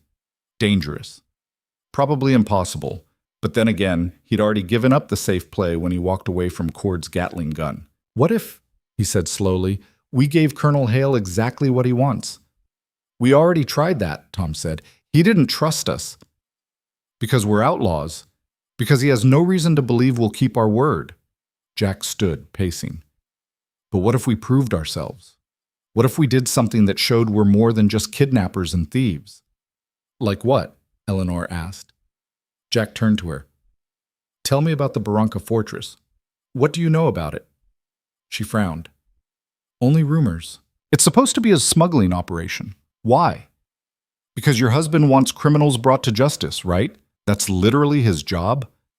Yes. And the Barranca Fortress is the biggest criminal operation in the territory. If someone were to shut it down, bring evidence of everything happening there. Jack let the implication hang. Tom's eyes widened. You want to raid it anyway. Not for the gold, for justice. We bring down the fortress, hand all the evidence and prisoners to Colonel Hale. Show him we're not just outlaws, that we can choose something better. That's insane, Ray said. Probably. It's also the only thing crazy enough to work. Marcus was nodding slowly. Think about it. Hale wants his wife back safe. He wants criminals punished. We deliver both. Maybe, just maybe, he lets us walk away. And if he doesn't, then at least we went down doing something that mattered. Jack looked at Eleanor. What do you think? She was quiet for a long time. I think you're either the most foolish men I've ever met or the bravest. I haven't decided which. Can you get a message to your husband? Tell him what we're planning? If you let me go, I could ride back. No, too dangerous. But if we could find someone trustworthy, someone neutral? There's a mission station about 15 miles west, Marcus said. Priest there, Father Domingo. He's helped me before. He'd carry a message. Then that's what we do. Mrs. Hale writes a letter explaining everything. We get it to the priest, he delivers it to the colonel, and then... Jack took a breath. Then we hit the Barranca Fortress. 6 of us against 50. No Gatling gun. No advantage except surprise and the fact we've got nothing left to lose. The crew looked at each other. Charlie spoke first. I'm in. Me too, Marcus said. Tom nodded. What the hell? Beats hanging. Ray threw up his hands. You're all crazy. Completely crazy. I'm in. Eleanor shook her head slowly, but she was smiling. I'll write your letter, but I want it on record that this is the most ridiculous plan I've ever heard. Noted, Jack said. They rested for a few hours, then set out for the mission station. It was a small compound built around a stone church, surrounded by cultivated fields where corn and squash grew against all odds. Father Domingo was a weathered man in his 60s with kind eyes and hands scarred from decades of labor. He listened to their story without judgment. This is dangerous, he said finally. For all of you. We know, Jack said. And you truly wish to do this? To risk your lives for redemption? We truly wish to do something that matters. Maybe that's the same thing. Father Domingo looked at Eleanor. And you, my child? What do you wish? I wish to go home to my husband, she said simply. But I also wish to see these men succeed. They've made terrible choices, but they're trying to make better ones. That deserves support. The priest nodded. Then I will deliver your letter. But you should know, Colonel Hale came through here yesterday, searching for you. He was determined. I imagine so, Eleanor said. Please tell him I'm safe. Tell him to trust these men one more time. Father Domingo agreed. Eleanor wrote her letter by candlelight, explaining everything. The kidnapping, Cord's offer, Jack's refusal, and now their plan to raid the Barranca Fortress and bring the criminals there to justice. She sealed it and handed it to the priest. How long until it reaches him? Jack asked. 2 days, maybe 3. Then we have 3 days to prepare. Jack turned to his crew. Let's make them count. They left the mission as the sun set, heading north toward the fortress and whatever fate waited there. The Barranca Fortress sat like a scar against the northern sky, carved into a box canyon where 3 walls of red rock rose 200 feet on either side. The 4th wall was man-made, adobe and stone reinforced with timber, 30 feet high and thick enough to withstand cannon fire. A single gate provided the only entrance, guarded by watchtowers on either side. Jack studied it through field glasses from a mile away, his stomach tight with equal parts anticipation and dread. 3 days of scouting had revealed patterns, guard rotations, supply wagons arriving twice weekly, sentries who got careless in the small hours before dawn. It had also revealed just how impossible this was going to be. 53 men, Marcus said beside him, having just returned from closer reconnaissance. That I could count. Probably more inside the buildings, all armed, most of them professional guns, not frontier drifters. Guard posts? 6 on the walls, 2 at the gate, 4 patrolling the canyon approaches, the rest inside, but they'd respond fast to any alarm. Jack lowered the glasses. Behind them, the rest of the crew waited with Eleanor in a sheltered hollow. They'd stolen horses from an abandoned ranch 2 days ago. Not stolen exactly, since Jack had left payment tied to the fence, but the distinction seemed minor now. So we're looking at 6-to-1 odds, Jack said. Maybe worse. Probably worse. Marcus squinted at the fortress. You still want to do this? You having second thoughts? Third and fourth thoughts. But I'm still here. They returned to camp. Eleanor had recovered somewhat from the ordeal. Her hands were healing, and she'd found clothes at the ranch that fit better than her ruined dress. Men's clothing, but practical. She looked up as they approached. Well, it's everything we thought and worse, Jack said. But there's a way in. There's always a way. Tom was checking ammunition, counting rounds with methodical precision. We've got maybe 300 bullets between us, against 50 men in a fortified position. Even if every shot's a kill, we run out long before they do. So we don't get into a prolonged firefight, Jack said. We go in fast, hit hard, create chaos. The goal isn't to kill everyone, it's to break their organization, secure the evidence, and get the leaders restrained. Ray laughed without humor. Listen to yourself. Secure the evidence, like we're lawmen. For one night, maybe we are. You really think Hale's gonna buy this? Ray gestured around at all of them. We're still the men who kidnapped his wife. One good deed doesn't erase that. Maybe not, but it's a start. Jack sat down, accepting coffee that Charlie poured. Look, I know this is crazy. I know the odds are terrible. Anyone who wants to walk away right now, no hard feelings. There's still time to ride for Mexico. Start fresh. Nobody moved. Idiots, Ray muttered. But he was grinning. Eleanor spoke up. Tell me the plan. The real plan. Not just hit hard and hope. Jack appreciated her directness. Supply wagons due tomorrow evening. They arrive just before sunset, when visibility's poor, but there's still enough light to navigate. The gates open, wagon goes in, gates close behind them. That's our window. You're going in with the wagon, she said. It wasn't a question. 2 of us, hidden in the cargo. Once inside, we create a distraction. Fire, probably. While everyone's dealing with that, the others come over the wall on the north side where the shadow's deepest. We converge on the main building where the leaders conduct business, secure them, and their records, and the 50 guards. Hopefully too busy fighting the fire to notice until it's too late. Eleanor shook her head. That's not a plan. That's a prayer. You got a better idea? She thought about it. Actually, yes. You need someone inside who can move freely, someone they won't suspect. Like who? Like me. The silence that followed was absolute.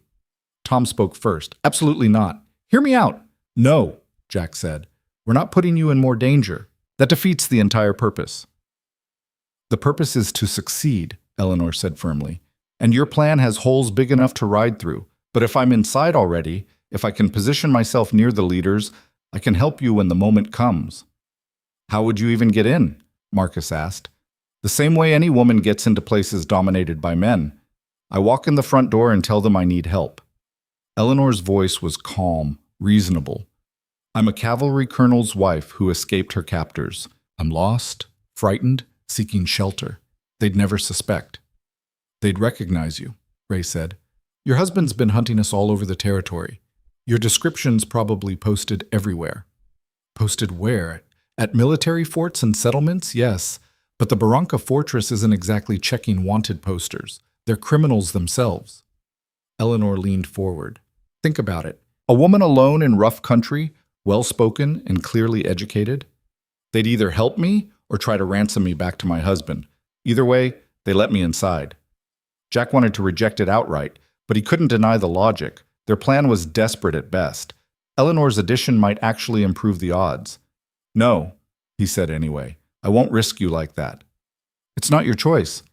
I'm not your prisoner anymore, remember? You gave me your word I could go free when the time came. This isn't what I meant. Nevertheless, she met his eyes steadily. I choose to help. You can accept that help or refuse it, but you can't stop me from trying. Tom rubbed his face. Ma'am, if this goes wrong, if they hurt you, then they hurt me. But I've been hurt before and survived. And my husband is out there right now, probably riding himself and his men into exhaustion trying to find me. If I can help end this, get back to him and help you men find some measure of redemption, then the risk is worth it. Jack looked at his crew. Charlie was nodding slowly. Marcus looked thoughtful. Ray just shrugged, his expression saying clearer than words that they were all going to die anyway, so why not die trying something bold? If we do this, Jack said, you follow our lead. The second things go bad, you get out. Understood? Understood. And you don't take unnecessary risks. Define unnecessary. Despite everything, Jack almost smiled. You're something else, Mrs. Hale. Eleanor, if we're going to commit crimes together, you might as well use my given name. They spent the rest of the day preparing. Marcus scouted the supply wagon's route and identified an ambush point 3 miles from the fortress. Tom and Charlie checked weapons, sharpened knives, prepared torches for the fire. Ray worked on creating a distraction device, bottles filled with oil and cloth fuses. Not sophisticated, but effective. Eleanor wrote another letter, this one to her husband. She sealed it and gave it to Jack. If I don't make it out, see that he gets this. You'll make it. Probably, but just in case. Jack took the letter, tucked it into his shirt pocket. The weight of it felt heavier than paper had any right to feel. That evening they rode out, timing their arrival to intercept the supply wagon an hour before it would reach the fortress. The ambush went smoothly. The driver and guard were surprised but unhurt, tied up and left with water, and promises that someone would find them by morning. Jack and Ray hid in the back of the wagon, buried under canvas and cargo. Eleanor sat up front with Marcus, who would drive. The story was simple. She'd been found wandering, and they were bringing her to the fortress for safety and possible ransom. Tom and Charlie took positions in the rocks north of the fortress, waiting for the signal. As the sun touched the horizon, they approached the gates. Remember, Jack whispered to Eleanor, you're scared but trying to hide it. You're grateful for rescue. You don't know exactly where you are or who these men are. I understand. The wagon rolled to a stop at the gates. A guard appeared on the wall, rifle ready. State your business, Marcus spoke up. Got a delivery, and we found something you'll want to see. What's that? A woman says she escaped from bandits, cavalry colonel's wife, if you can believe it. Interest sparked in the guard's voice. That right? Wait there. Several minutes passed. Jack lay perfectly still under the canvas, barely breathing, feeling sweat run down his spine. His hand rested on his pistol grip. The gates groaned open. Bring the wagon in, a new voice commanded, and the woman. But you two stay with the wagon while we sort this out.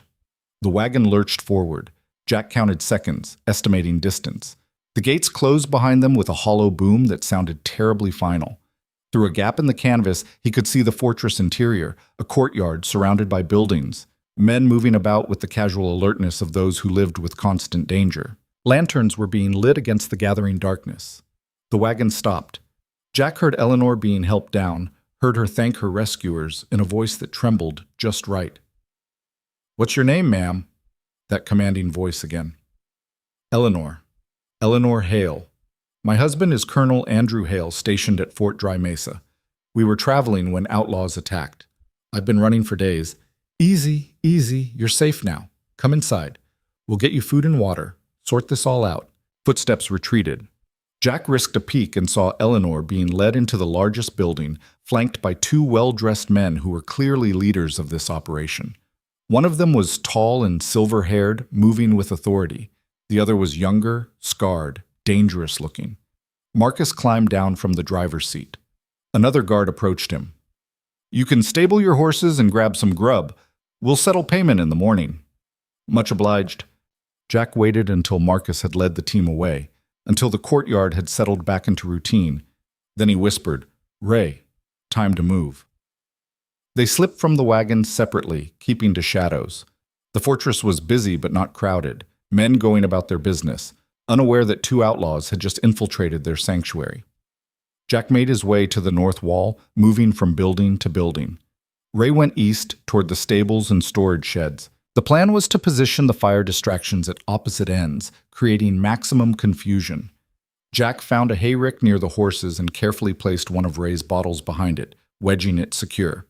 He'd light it when the signal came, a single gunshot from the main building. As he worked, he heard voices from a nearby building. Through a window, he saw guards gambling, bottles passing between them. They were relaxed, confident. Why wouldn't they be? The Barranca fortress had stood for 20 years. Nobody had ever successfully attacked it. Until tonight. Jack completed his setup and moved toward the main building where Eleanor had been taken. It was 2 stories, built solid, with guards at the door. He couldn't get in that way. But there was a balcony on the second floor and a stack of crates nearby that might provide access. He was about to move when he heard shouting, "Fire! Fire in the stables!" Jack's heart sank. That wasn't the signal. Ray had been discovered or something had gone wrong. Men were running now, grabbing buckets, organizing response. The carefully planned timing was already falling apart. No choice but to adapt. Jack lit his bottle, waited 3 seconds, and threw it onto the hayrick. Flames erupted with satisfying speed, catching the dry straw and spreading toward the horse stable. Animals screamed and men shouted. Chaos rippled through the courtyard. Jack ran for the main building. The guards at the door had turned to watch the fires. He came up behind them fast and quiet, using his pistol grip to club the first one across the back of the head. The man dropped. The second guard turned, startled, and Jack hit him too. He dragged both men aside and slipped through the door. Inside was a hallway with rooms branching off. Voices came from upstairs. Eleanor's voice, carefully maintaining her frightened refugee act, and the deeper voices of men asking questions. Jack took the stairs 2 at a time, drawing his pistol. The door at the top was ajar. Through it he could see Eleanor sitting in a chair, the silver-haired leader standing by a desk covered in ledgers and maps, the scarred man leaning against the wall with casual menace. "So these outlaws," the silver-haired man was saying, "they just let you go?" "I escaped while they were sleeping. I've been walking for 2 days. Strange story, Mrs. Hale." The man's voice had gone cold. "See, we had a visitor a few days ago, Silas Cord. Mentioned he'd made a deal with some bandits involving a cavalry colonel's wife. Deal went bad, he said. The woman escaped with her captors." Eleanor's face paled, but she held her composure. "I don't know anyone named—" "Don't lie to me." The silver-haired man moved closer. "You're working with them. This whole thing's a setup." Jack burst through the door, pistol raised. "Nobody move." The scarred man went for his gun. Jack fired, aiming low, catching him in the leg. The man went down screaming. The silver-haired leader froze, hands raised. "You must be Jack Calder," he said calmly, despite the gun pointed at his chest. "Silas mentioned you, said you were stupid and sentimental. I'm starting to think he was right." "On the floor, now." "Or what? You'll shoot me? Then what? You're surrounded by 50 of my men. Those fires outside won't keep them busy forever." He was right, and Jack knew it. This was falling apart faster than he'd anticipated. Then Eleanor moved. She grabbed a ledger from the desk and held it up. "These are your records. Every transaction, every stolen shipment, every crooked deal. Evidence of everything you've done. My husband will be very interested in these." "Your husband's not here, little lady." "Not yet," Eleanor said. "But he's coming, and when he arrives—" Gunfire erupted outside. Not scattered shots, but organized volleys. Military discipline. Jack's heart leaped. The cavalry had arrived early. The silver-haired man's confidence cracked. "What?" More gunfire. Shouting. The sounds of men in pitched battle. Jack grabbed Eleanor's arm. "We need to go. Now." They ran for the stairs. Behind them, the silver-haired leader shouted for guards. The scarred man tried to rise, failed, and screamed threats instead. Downstairs, the hallway had filled with smoke from the fires. Jack led Eleanor toward the back of the building, looking for another exit. They found a window, and Jack smashed it with his pistol, clearing the glass. Can you climb? After that cliff descent, this is nothing. They dropped into an alley between buildings. The courtyard was chaos, fires burning out of control, outlaws fighting cavalry, horses screaming, bullets whining through the air. Jack spotted Ray pinned down behind a water trough, trading shots with 3 men. Marcus was on the wall, providing covering fire for blue-uniformed soldiers coming through a breach in the north section. How did they... Eleanor started. Doesn't matter. We need to help. Jack fired at the men pinning Ray, forcing them to cover. Ray used the opportunity to run, diving behind a wagon. Jack and Eleanor sprinted across the courtyard. A bullet kicked up dust near Eleanor's feet, and she didn't even flinch, just kept running. They reached Ray's position. You all right? Jack shouted over the gunfire. Been better. What's the plan? Survive. Where's Tom and Charlie? Tom's on the east wall. Charlie went after the leaders in the main building. The leaders are upstairs. We need to... An explosion cut him off. The second floor of the main building erupted in flames. A figure came running out, clothes on fire, screaming. Charlie appeared in the doorway, blackened with soot but grinning. Found their powder magazine, he shouted. Seemed like a good time to use it. The explosion had broken the Outlaws' organization. Men were surrendering, throwing down weapons, trying to flee through the smoke and flames. The cavalry moved through with professional efficiency, securing prisoners, beating down fires, establishing control. Through the chaos, Jack saw Colonel Hale riding through the shattered gate, saber drawn, sitting his horse like a figure from a history painting. His eyes swept the courtyard and locked on Eleanor. He dismounted before his horse fully stopped and ran to her. She met him halfway, and they collided in an embrace that spoke more than words ever could. Jack turned away, giving them privacy. Marcus appeared beside him, bleeding from a cut on his arm, but otherwise intact. We did it, Marcus said, sounding surprised. We actually did it. Did we? Jack looked around at the burning fortress, the captured outlaws, the cavalry securing evidence. Or did we just get lucky? Does it matter? Before Jack could answer, Colonel Hale appeared. His wife stood beside him, her hand in his, but his eyes were on Jack, cold, evaluating. You're Jack Calder. Yes, sir. You kidnapped my wife. Yes, sir. Hale's hand rested on his saber hilt. For a moment, Jack thought the man might draw it and cut him down where he stood. Instead, Hale said, and then you protected her, refused to sell her, brought her here to help take down the biggest criminal operation in the territory. That about covers it. Why? Jack looked at Eleanor, then back at Hale. Because it was the right thing to do. Took me too long to figure that out. But I got there eventually. Hale studied him for a long moment. Then he held out his hand. Jack stared at it, not quite believing what he was seeing. Slowly he extended his own hand. They shook, the gesture formal and weighted with meaning. Lieutenant Carlson, Hale called out. The young officer appeared, saluting. Sir! Take these men into custody. Separate them from the others. They're to be treated as consultants, not prisoners. And get the surgeon to look at their wounds. Sir, but they...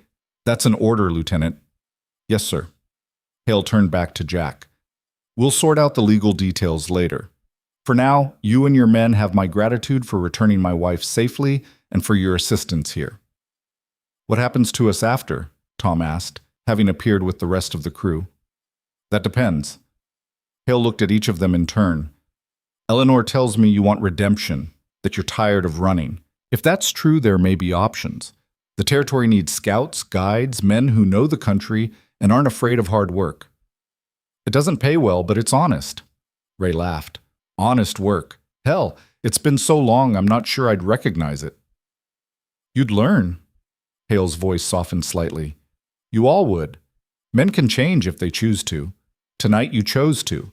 That counts for something. Well, Jack felt something loosen in his chest, tension he'd carried so long he'd forgotten it was there. Thank you, Colonel. Don't thank me yet. You're still going to face charges for the kidnapping, but I'll speak on your behalf. With the evidence you've helped secure here and given the circumstances, I expect the territorial judge will be lenient. How lenient? Charlie asked nervously. Community service instead of prison, if you're lucky. A chance to prove yourselves over time. It's not a pardon, but it's a future. A future. Jack rolled the word around in his mind. When was the last time he'd thought beyond the next job, the next escape, the next desperate gamble? Eleanor spoke up. They saved my life, Andrew, several times over, and they chose to do the right thing when they could have simply run. That deserves consideration. And it will receive it. You have my word. Hale squeezed his wife's hand. Now, if you'll excuse us, I'd like a moment alone with my wife. They walked away, heads close together, speaking in low voices. Jack watched them go and felt something that might have been envy or admiration or simply recognition that some kinds of love were worth any sacrifice. The crew gathered around him. Tom clapped him on the shoulder. Well, boss, we're not legendary bandits, but we're alive. And not wanted anymore, Marcus added. Maybe. Honest work, Ray said, shaking his head. Never thought I'd see the day. Could be worse, Charlie said. We could be dead or in prison. Could be better, too, Ray pointed out. We could be rich from that Barranca gold. Jack looked at the fortress burning against the night sky, at the cavalry securing everything the outlaws had stolen, at the evidence that would help bring justice to hundreds of crimes. They'd walked away from fortune and legend, but they'd walked toward something better. The gold would have run out eventually, Jack said. This, whatever this turns into, it's something we can live with. Can we? Tom asked quietly. After everything we've done? We can try. That's all anyone can do. Lieutenant Carlson returned with several soldiers. Gentlemen, if you'll come with me. The surgeon set up a field hospital near the gates. They went without resistance. As they walked through the chaos of the captured fortress, Jack saw men in chains, evidence being catalogued, fires being brought under control. The Barranca fortress had stood for 20 years as a symbol of lawlessness in the territory. In one night, that had ended. Maybe it wasn't the legend he'd dreamed of, but it was something, a story that would be told about 6 outlaws who chose redemption over riches and lived to tell about it. That would have to be enough. The surgeon was a gruff army veteran who cleaned wounds without sympathy and stitched cuts with economical efficiency. Jack submitted to his ministrations, watching the organized chaos of the cavalry's occupation. Hale had brought nearly 40 men, and they worked with practiced precision, turning the fortress from outlaw sanctuary to military staging point in a matter of hours. Eleanor appeared as the surgeon was bandaging Jack's arm. He'd taken a graze he hadn't even noticed in the heat of battle. She carried a canteen and cups. Water, she said. You all look half dead. Feel about 3/4 dead, Ray admitted, accepting a cup gratefully. She poured for each of them, then stood looking at Jack. I wanted to say something before the official proceedings begin. Ma'am, you don't need to— Yes, I do. Her voice was firm. You kidnapped me, terrified me, put me through an ordeal I'll remember for the rest of my life. What you did was wrong, inexcusable, criminal. Jack nodded, accepting the judgment. But, Eleanor continued, you also protected me when you didn't have to. You walked away from wealth when you could have sold me. You chose the hard path, the right path, when the easy path was right there in front of you. And tonight you risked your lives to do something good. That matters. Not enough to erase the wrong, but enough to suggest you're more than what you've been. We're trying to be, Jack said quietly.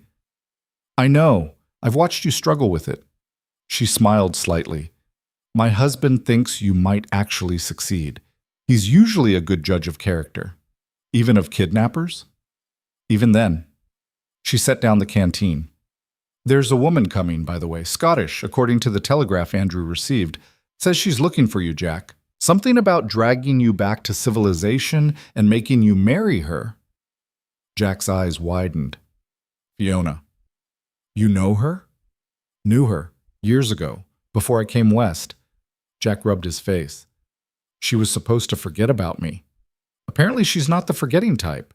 She's been tracking you for months. Andrew got a message from a sheriff in Colorado saying a very determined Scottish woman was demanding information about your whereabouts and that she had documentation proving some kind of arrangement between your families.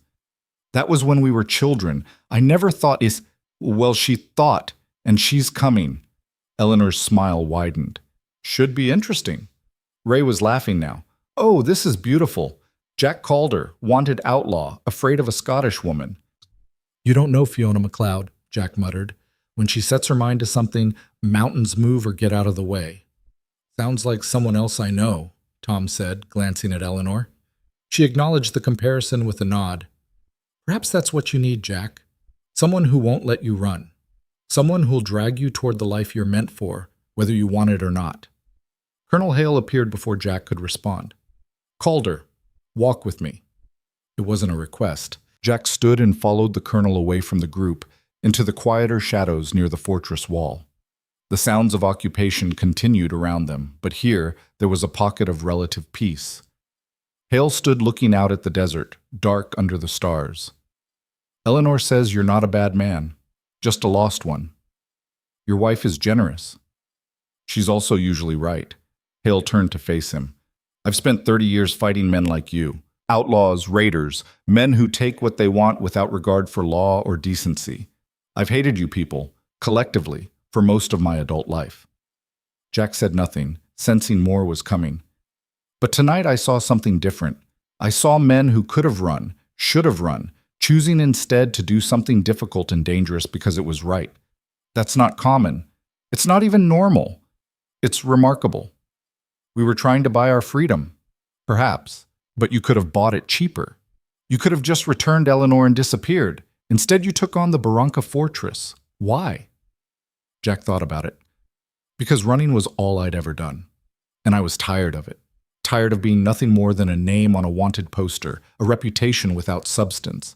I wanted to do something that mattered, even if nobody ever knew. People will know, Hale said. This will make news across the territory. The Barranca fortress finally brought down, with assistance from former outlaws who'd turned themselves around. That's a story that sells newspapers. That's not what I meant. I know, but it's what you'll get. Hale leaned against the wall. The judge in Tucson is a friend of mine. Fair-minded man, but tough.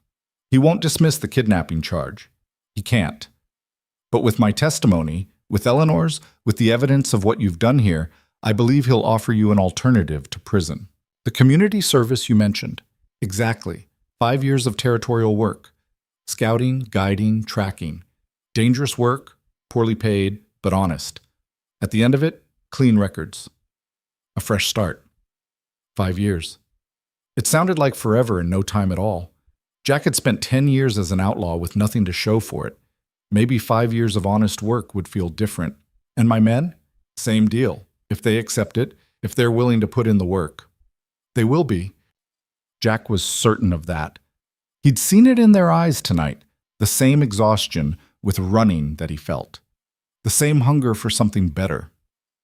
Then it's settled. We'll transport you to Tucson next week. You'll stand before Judge Harrison and hear your sentence. In the meantime, you'll remain in military custody, but comfortable custody. Eleanor would have my head if I treated you poorly after what you've done. Jack almost smiled. She's formidable. You have no idea. Hale's expression softened. 20 years I've been married to that woman. 20 years of watching her adapt to harsh conditions, make homes in impossible places, stand beside me through every hardship. Tonight when I thought I'd lost her. His voice roughened. It was the worst night of my life. I'm sorry for all of it. I know you are. And that matters. Hale extended his hand again. We'll never be friends, Calder. The kidnapping stands between us. But we might be allies in making this territory safer. That's enough. They shook hands, the grip firm, both men understanding what was being offered and accepted. As Jack walked back to his crew, he felt lighter somehow. The weight of constant running, of always looking over his shoulder, of living day to day with no future beyond survival. It was lifting, not gone entirely, but lifting. The crew looked up as he approached. Well, Tom asked. We've got a deal. 5 years of territorial service, clean records at the end. 5 years, Charlie said. That's a long time. It's a short time compared to hanging, Ray pointed out. Or prison, Marcus added. Or dying in some forgotten canyon with nobody to remember our names, Jack said. 5 years of honest work. A future. It's more than we had this morning. They sat with that for a while, each man processing what it meant. The fire crackled. Stars wheeled overhead. From across the fortress came the sounds of men working, building order from chaos. Finally, Ray spoke. So what do we do now? Now. Jack looked at the burning fortress, at the cavalry bringing justice to a lawless place, at his crew who'd followed him through kidnapping and redemption. Now we see it through. We stand trial. We serve our sentence. We prove we're more than what we were. And after that? After that, we build something. What exactly? I don't know yet. But something worth having, something that matters. Tom raised his tin cup. To something that matters. The others raised theirs. To something that matters. They drank. And in that moment, Jack Calder felt something he hadn't felt in years. Hope. Not the desperate hope of a gambler betting everything on one last hand, but the steady hope of a man who sees a path forward, difficult but real. The frontier had always been a place of second chances. Maybe it was finally time to take his. The journey to Tucson took 6 days. Jack and his crew rode under cavalry escort, not in chains but not exactly free either. Colonel Hale had been true to his word about comfortable custody. They were treated more like guests than prisoners, though armed soldiers remained nearby at all times. Eleanor rode with them for the first 2 days before splitting off with her husband toward Fort Dry Mesa. Before she left, she sought out Jack one final time. "My husband tells me the trial should be straightforward," she said. "Judge Harrison is fair. With our testimony, you should receive the arrangement he promised." "Should," Jack noted, "not will. Nothing's certain in law or life. But you've earned the chance." She adjusted her riding gloves, a gesture Jack had come to recognize as her way of gathering thoughts. "There's something else. That woman I mentioned, Fiona McLeod, she arrived in Tucson 3 days ago. She's waiting." Jack's stomach dropped. "How do you know?" Andrew sent a telegraph ahead to the marshal.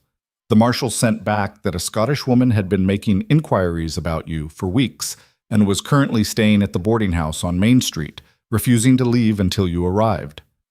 Eleanor smiled. "She sounds delightful." "She's terrifying." "Good. You need terrifying. Otherwise you'll slip back into old habits the moment things get difficult." Eleanor's expression softened. "You're not a bad man, Jack. You're just someone who spent so long running from himself that you forgot what you were running from. Fiona might help you remember." "I was 17 when I left Scotland. She was 15. Whatever arrangement our families made, she crossed an ocean to find you. That's not nothing." Eleanor reached out and squeezed his hand briefly. "Give her a chance. Give yourself a chance. The life you've been living, it's not sustainable. You know that now." She rode away before Jack could respond, rejoining her husband at the head of the column. Andrew Hale looked back once, caught Jack's eye, and nodded. Not friendship, as he'd said, but acknowledgement. Alliance. It would have to be enough. The crew camped that night near a spring, soldiers posted around the perimeter more from habit than necessity. Jack sat apart from the fire, watching stars emerge as twilight deepened into true night. Tom joined him, carrying 2 cups of coffee. "Thinking again?" "Can't seem to stop." "That's new for you." Tom handed him a cup and sat. "You used to just act. Plan fast, move faster, don't look back. Look where that got us." "Fair point." Tom sipped his coffee. "You scared of seeing her? This Fiona?" Jack thought about it honestly. "Terrified." "Why?" "She's just a woman." "She's not just anything. Fiona McLeod is a force of nature in human form. When we were kids in Glasgow, she decided we were going to be married someday. Announced it to both families like it was already settled. I laughed. She didn't." "What happened?" "My father died. Debts everywhere. Creditors circling. I ran west before they could throw me in debtor's prison. Sent 1 letter back saying to forget about me, that I was making a new life in America and wouldn't be returning. She didn't forget." "Apparently not." Jack stared into the darkness. "I don't know what she wants, Tom. That arrangement was made by our parents 20 years ago. It's not binding. She doesn't owe me anything. Maybe she doesn't see it as owing. Maybe she sees it as wanting. Then she's a fool. I'm an outlaw facing criminal charges. I've got no money, no prospects beyond 5 years of hard labor if the judge is feeling generous. What kind of future is that?" Tom was quiet for a moment. "Better future than you had a week ago. Then you were just running toward an early grave. Now you're building toward something. 5 years of scouting for the cavalry. That's not exactly building a life. It's a start, and starts are better than endings." Tom stood, brushing dust from his pants. "Besides, you don't know what she wants until you talk to her. Maybe she's here to release you from that old arrangement, give you closure. Maybe, but Jack didn't believe it.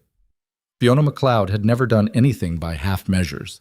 If she'd tracked him across an ocean and half a continent, she had plans. And those plans probably involved him whether he wanted them to or not.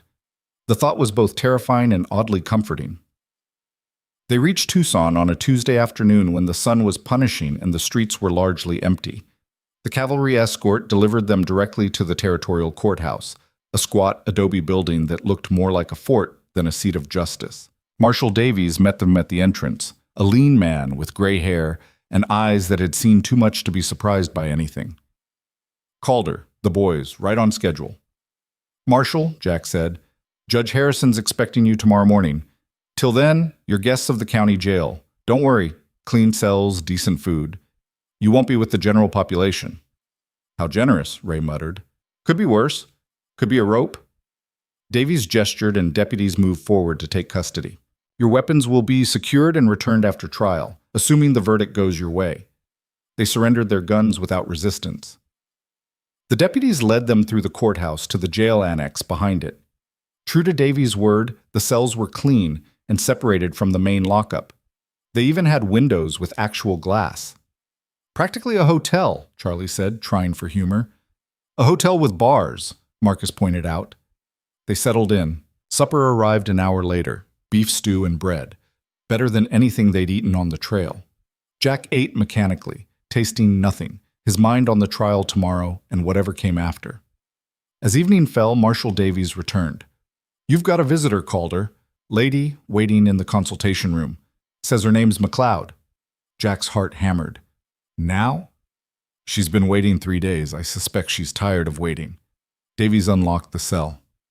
Come on, I'll walk you over. The consultation room was small and plain. A table, 2 chairs, a single lamp burning against the gathering darkness. And standing with her back to the door, looking out the barred window, was Fiona MacLeod. She turned as Jack entered, and for a moment he forgot how to breathe. 20 years had changed her from girl to woman. She was tall, nearly Jack's height, with red hair pulled back in a practical bun and eyes the color of stormy seas. She wore traveling clothes that had seen hard use, and there was a determined set to her jaw that Jack remembered from childhood. Fiona, he managed. Jack Calder. Her voice carried the same Scottish burr he remembered, softened slightly by time, but unmistakable.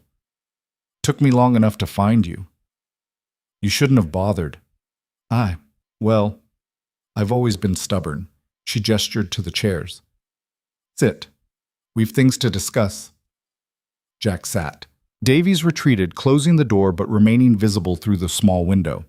Fiona took the other chair, studying Jack with an intensity that made him want to squirm. You look older, she said finally. I am older. 20 years older. Harder too, like the desert's gotten into you.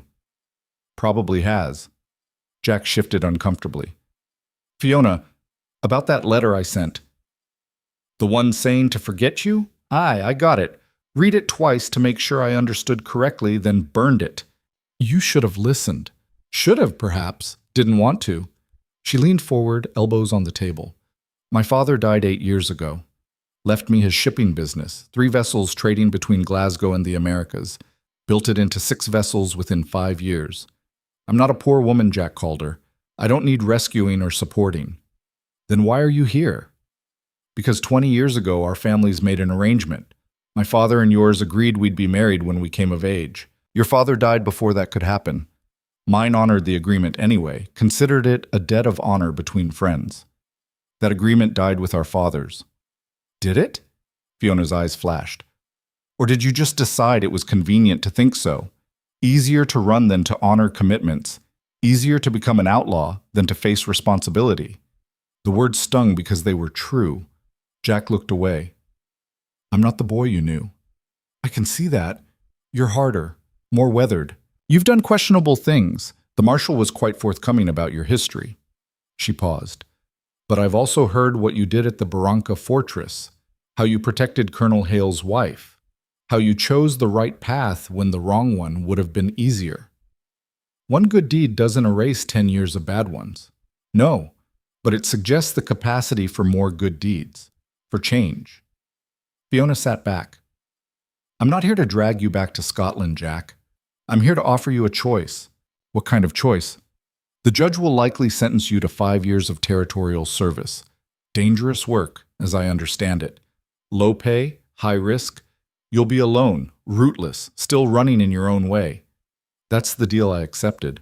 Aye, but there's an alternative. Fiona's voice softened. Marry me.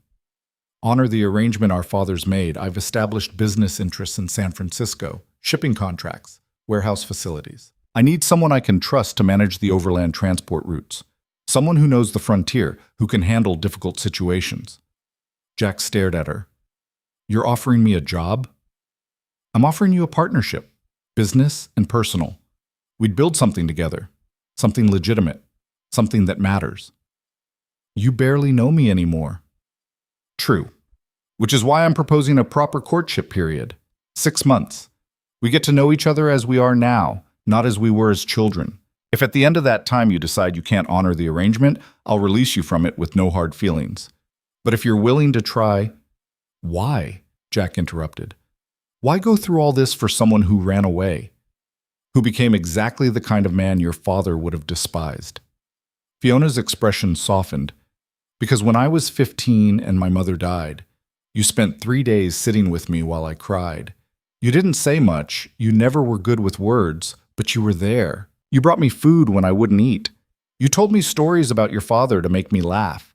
You showed me kindness when I needed it most. That was 20 years ago. Some things don't change. The capacity for kindness, for honor, those are built into a person's bones.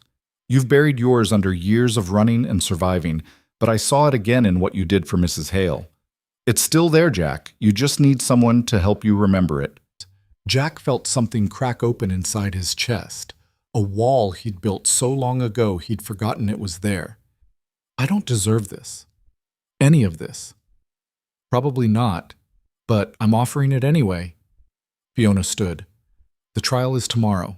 After you're sentenced, if you choose to accept my proposal, we'll speak to the judge about alternative arrangements. My business connections carry some weight in this territory. Between that and Colonel Hale's testimony, we might be able to structure your service around legitimate business rather than just scouting. And if I say no, then you serve your 5 years, and I return to San Francisco knowing I tried. But Jack? She moved toward the door, then looked back. Don't say no just because you're scared.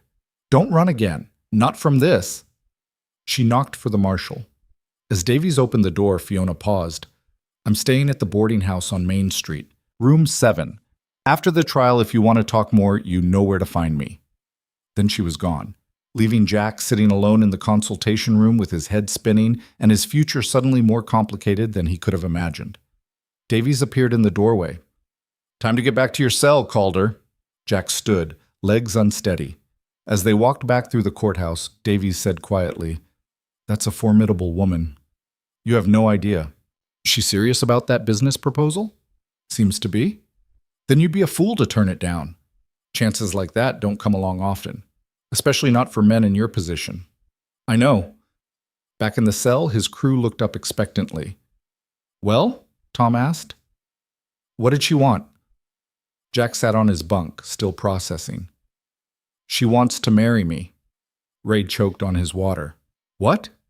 Old family arrangement. She's been honoring it. Wants me to honor it too. And, Marcus prompted, and she's offering me a job, partnership in her shipping business, legitimate work managing transport routes. Charlie whistled. That's actually good, Jack. Better than 5 years of scouting. Maybe. Jack rubbed his face. Or maybe it's just another kind of trap, trading one obligation for another. Or, Tom said quietly, maybe it's exactly what you need. Someone who won't let you run. Someone who believes in you enough to chase you across the world. She doesn't know me. Not really. Not the man I've become. Then let her get to know you. What have you got to lose? Everything, Jack thought. If he tried this, if he let himself hope for something better and it fell apart, the disappointment would destroy what was left of him. It was safer to stick with the plan. 5 years of service, clean record, start fresh somewhere else alone. Safer. But was safe what he wanted anymore? He thought about Eleanor's words. The life you've been living, it's not sustainable. He thought about his crew. All of them facing the same choice between running forever and building something real. He thought about Fiona's eyes, storm-colored and determined, offering him a partnership he'd never expected. "I don't know what to do," he admitted. "Sleep on it," Marcus suggested. "Court's tomorrow. You'll have your answer by then." But sleep came hard, and when it came, it brought dreams of ships and desert trails tangled together, of a red-haired woman standing at crossroads pointing toward futures Jack couldn't quite see. Morning arrived too soon. The deputies brought water for washing, clean clothes for court. Jack dressed carefully, aware this might be one of the most important days of his life. The courtroom was already filling when they were let in. Townspeople, curious about the outlaws who'd helped take down the Barranca fortress. Reporters from territorial newspapers. And sitting in the front row, Colonel and Mrs. Hale on one side, Fiona McLeod on the other. Judge Harrison entered and everyone rose. He was a square-built man with white hair and a face that suggested he'd seen every kind of human folly and been disappointed by all of it. He took his seat and gestured for everyone else to do the same. "We're here for the case of the Territory versus Jack Calder and Associates," he began. "Multiple charges including kidnapping, armed robbery, and assault. How do the defendants plead?" Jack stood.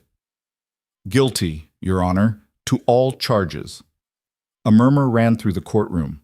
The judge raised an eyebrow. "You're not contesting anything?" "No, sir. We did what we're accused of. We're not disputing the facts. We're just hoping for mercy based on subsequent actions." Mercy. Harrison's voice was dry. "Based on what exactly?" "Based on their assistance in taking down the Barranca fortress," Colonel Hale said, standing. "Your Honor, if I may speak?" "Proceed, Colonel."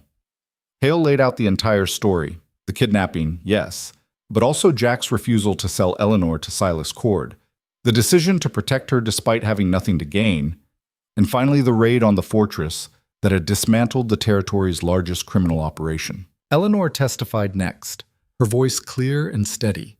She described being kidnapped, but also being treated with respect.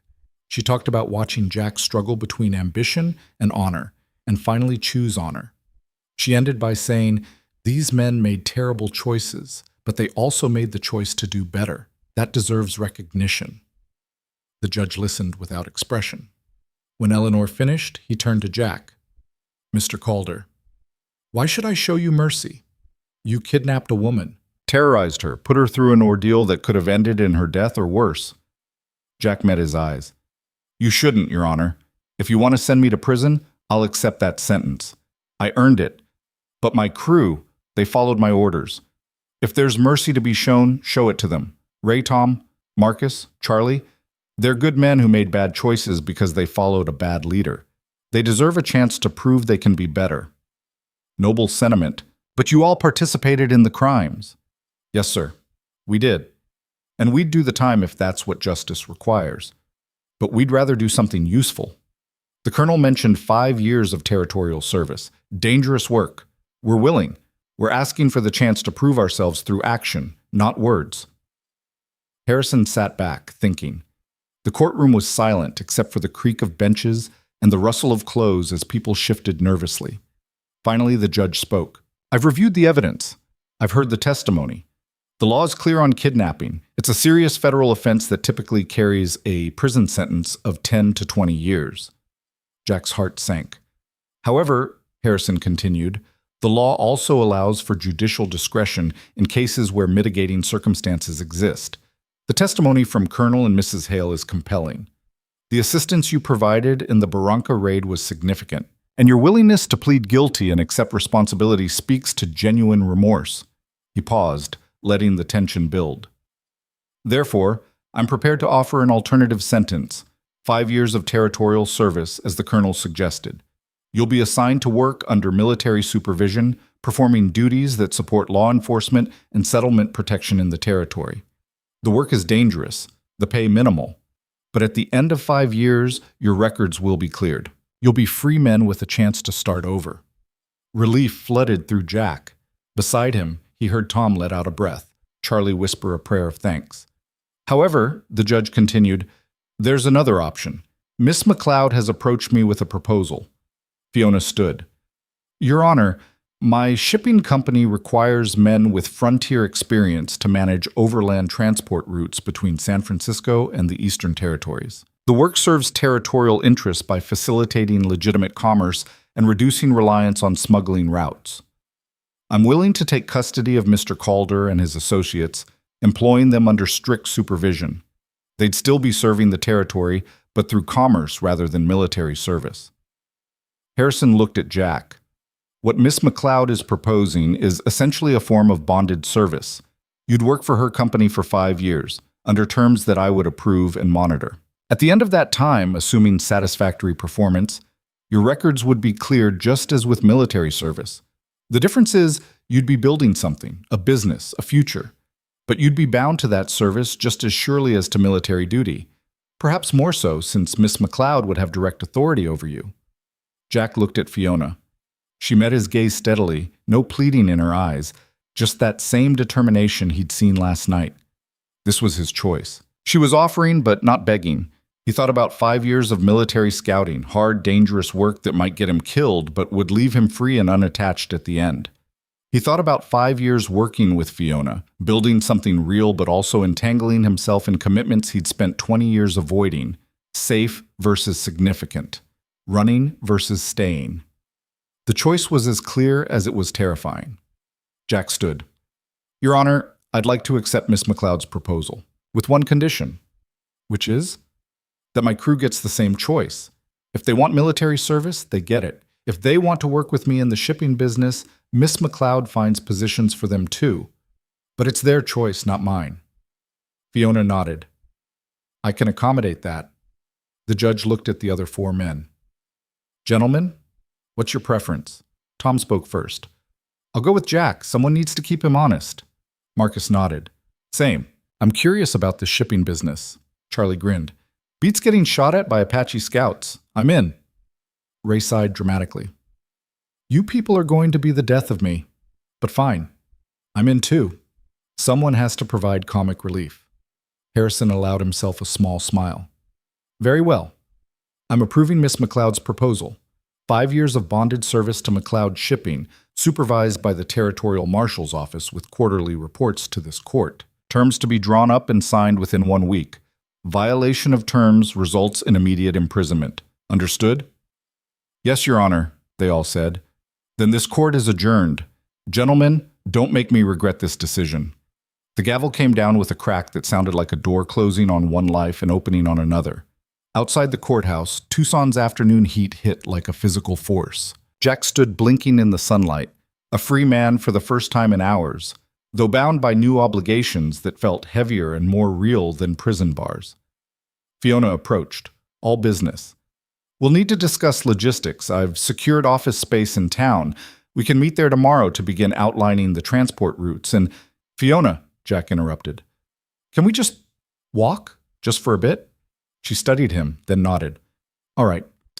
They walked through Tucson's dusty streets, past adobe buildings and saloons, past merchants and miners and all the rough commerce of frontier life.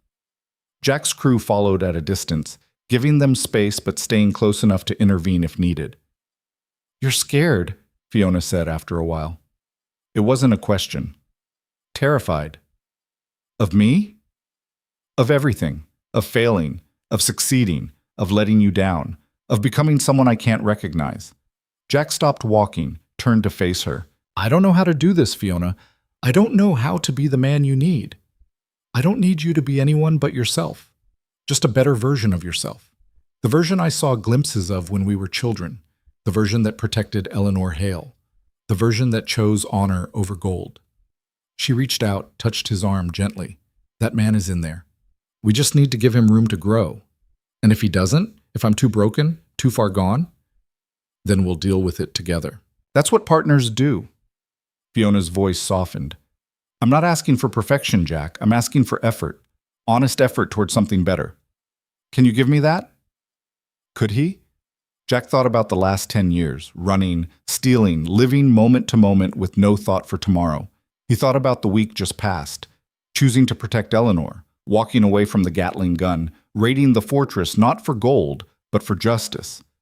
Maybe he couldn't sustain that every day. Maybe he'd stumble and fall back into old patterns. But maybe, with someone like Fiona refusing to let him quit, he could keep getting back up. "I can try," he said. "Then that's enough." She smiled, and in that smile Jack saw both the 15-year-old girl who'd declared they'd be married and the formidable woman who'd crossed an ocean to make it happen. "We start tomorrow. But tonight, we celebrate. Your crew deserves a proper meal and a few drinks. My treat." They gathered that evening at the Territory Hotel, the cleanest establishment in Tucson, which wasn't saying much but was better than they'd had in months. Fiona had reserved a private dining room and ordered enough food for an army. As they ate and drank, the tension of the past weeks slowly unwound. Tom told stories about their early days riding together. Marcus shared Navajo legends about the desert. Charlie demonstrated card tricks. Even Ray relaxed enough to smile genuinely. Jack watched them. These men who'd followed him into kidnapping and redemption, who'd chosen to stay with him even when running would have been easier. They were his responsibility now in a different way, not as outlaws avoiding justice, but as partners building something legitimate. The weight of that responsibility should have felt crushing.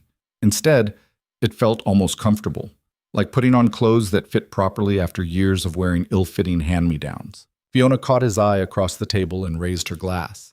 He raised his in return, and the crew followed suit. "To new beginnings," Fiona said. "To second chances," Tom added.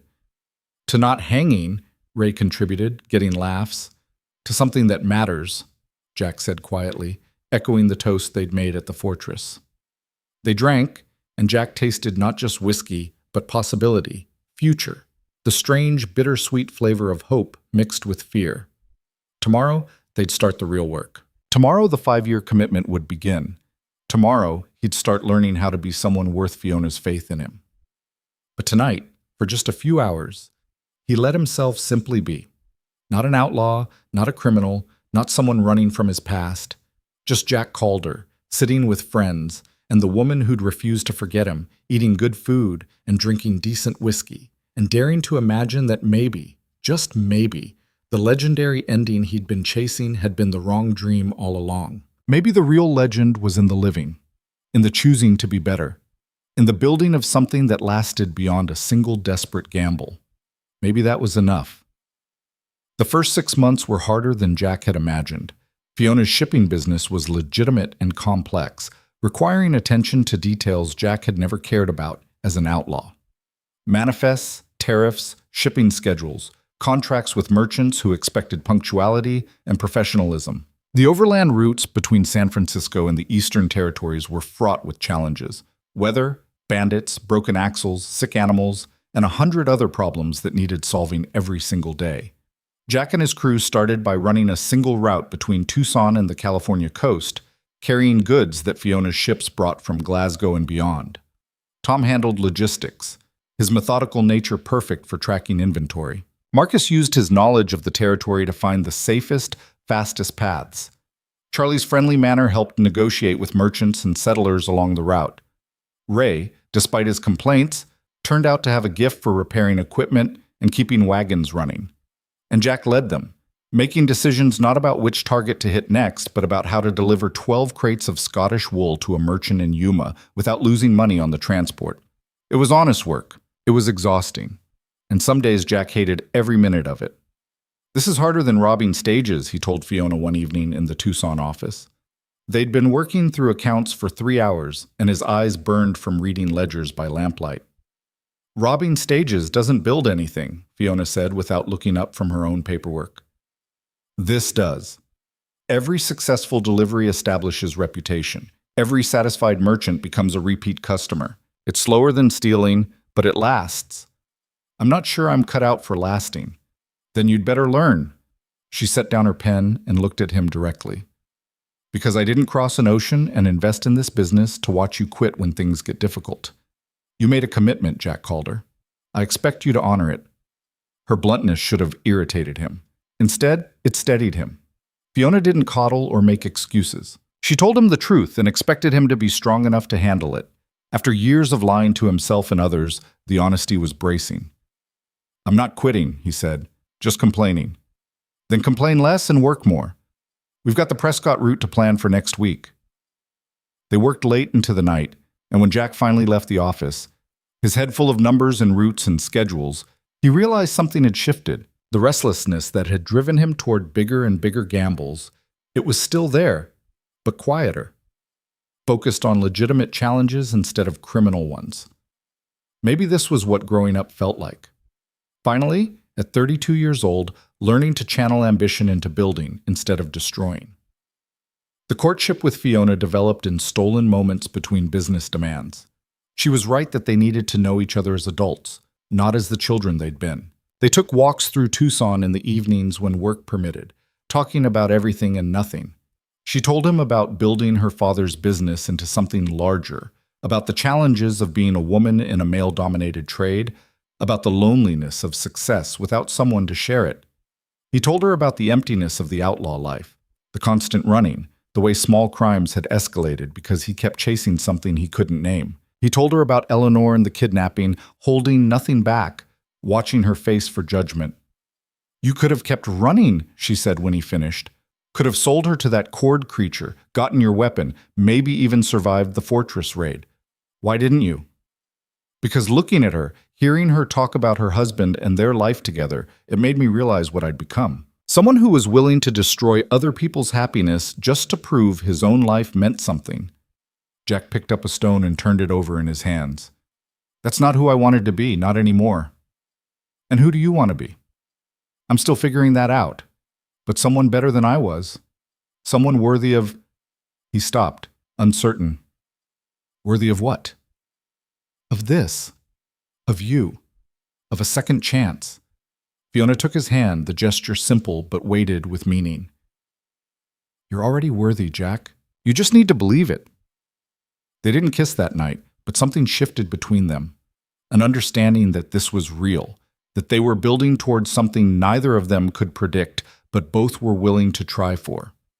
3 months into the new arrangement, trouble found them anyway. Jack was returning from a delivery run to Phoenix when he spotted familiar faces in a saloon. 2 men from his old outlaw days, hard cases named Garrett and Finch, who ran with a crew that made Jack's former gang look like choir boys. He tried to leave before they noticed, but Garrett's voice stopped him at the door. "Jack Calder, heard you'd gone soft. Working for some woman now, hauling freight like a common teamster." Jack turned slowly. The saloon had gone quiet, patrons sensing trouble. "Garrett, Finch, didn't know you were in the territory. Just passing through, heard about the Barranca Fortress raid too. That was some impressive work." Garrett smiled, but there was no warmth in it. "Course, we also heard you handed all that gold over to the cavalry." "That true?" "It is." "That's just sad, Jack. All that money just sitting there for the taking, and you gave it away for what? A clean conscience?" Garrett laughed. "The Jack Calder I knew would never have been that stupid." "The Jack Calder you knew doesn't exist anymore." "That's so?" "Because I'm looking at the same man, maybe dressed better, maybe pretending to be respectable, but underneath, still an outlaw, still someone who takes what he wants." Jack felt the old anger rising, the impulse to reach for a gun he wasn't even wearing. He'd left his pistol at the office, another sign of how much had changed. But the instincts were still there, buried but not gone. "I'm not looking for trouble," Jack said carefully. "Too bad, because trouble's found you anyway."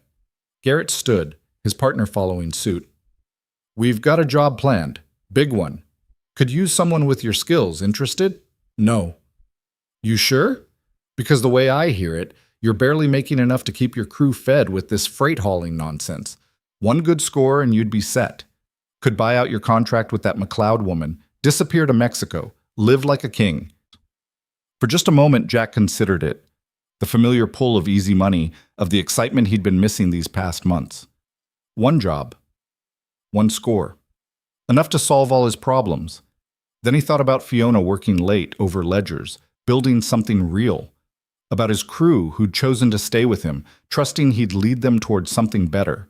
About Eleanor's words, "Some things don't change. The capacity for kindness, for honor. Those are built into a person's bones." "I said no, Garrett. I'm out of that life." "For how long? Until it gets hard again?" Until you get bored playing at being legitimate? Garrett moved closer, voice dropping. You can't escape what you are, Jack. Outlaws don't retire. They just die or get caught. You're living on borrowed time. Maybe, but it's my time to borrow. Now, if you'll excuse me. Garrett grabbed his arm.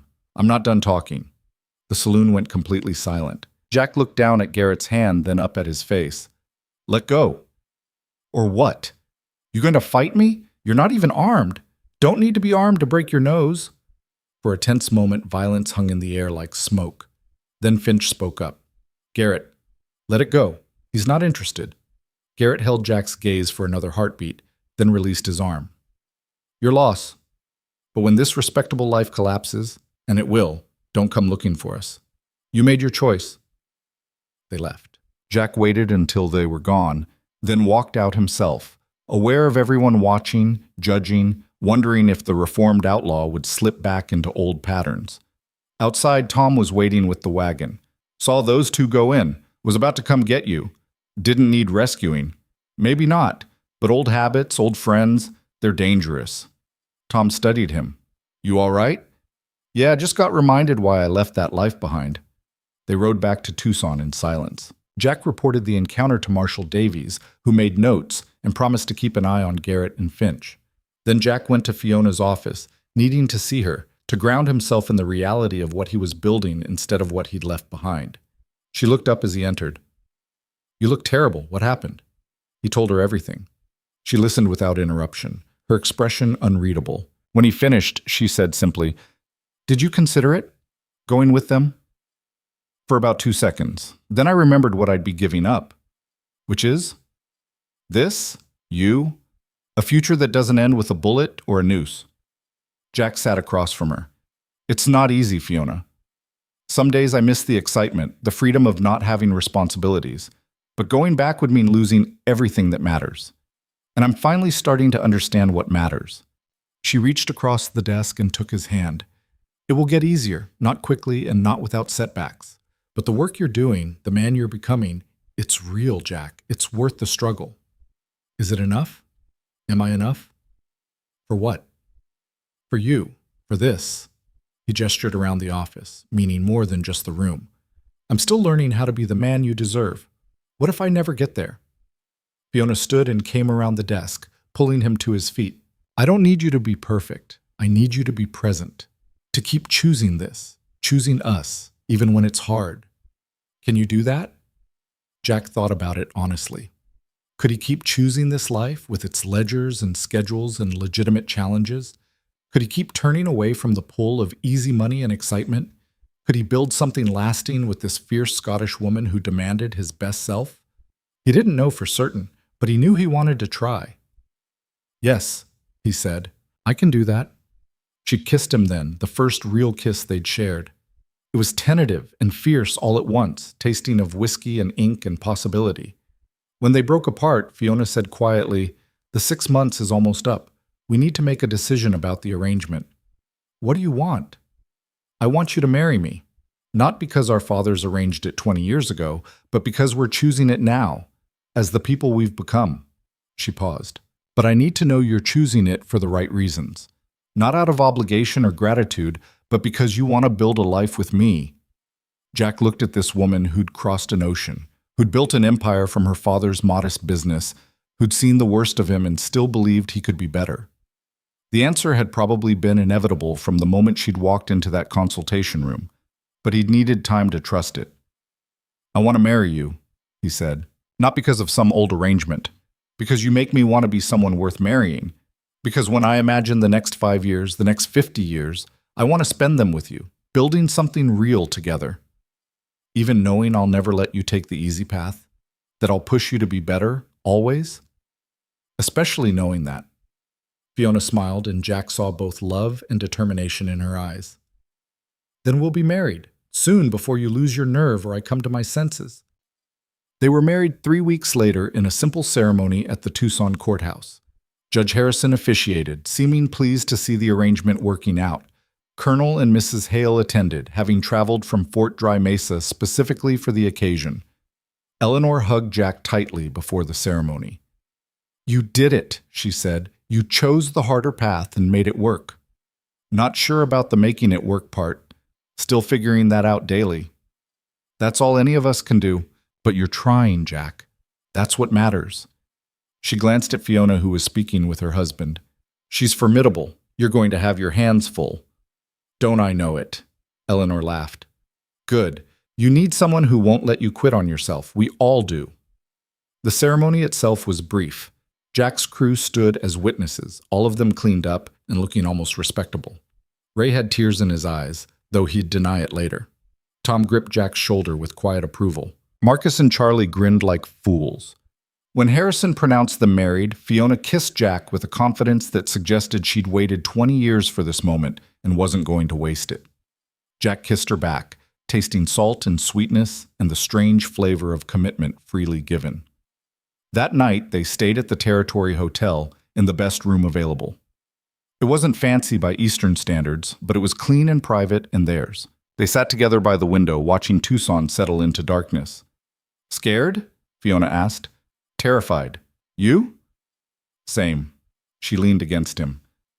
But good terrified. Like standing at the edge of something vast and knowing you're about to jump. Poetic for a shipping magnate.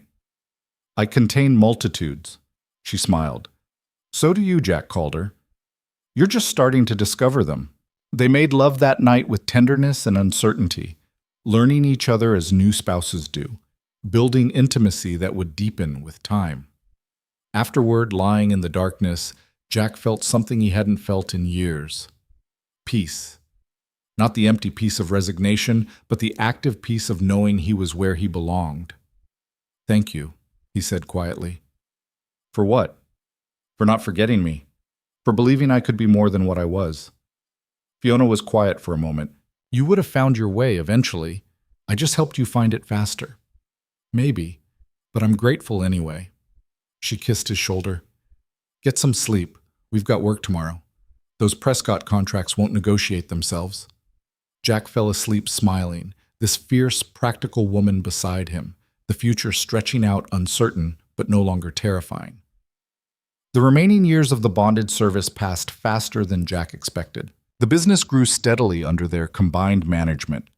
Fiona's connections and business acumen, combined with Jack's knowledge of the frontier and his crew's skills, created a shipping operation that became known throughout the territory for reliability and honesty.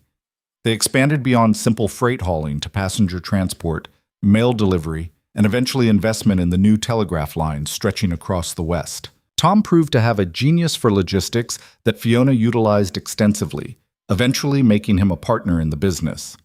Marcus used his territorial knowledge to establish routes that cut days off transport times. Charlie's friendly nature made him perfect for handling customer relations. And Ray, despite his cynicism, became their most reliable driver, the man who could get cargo through in any conditions.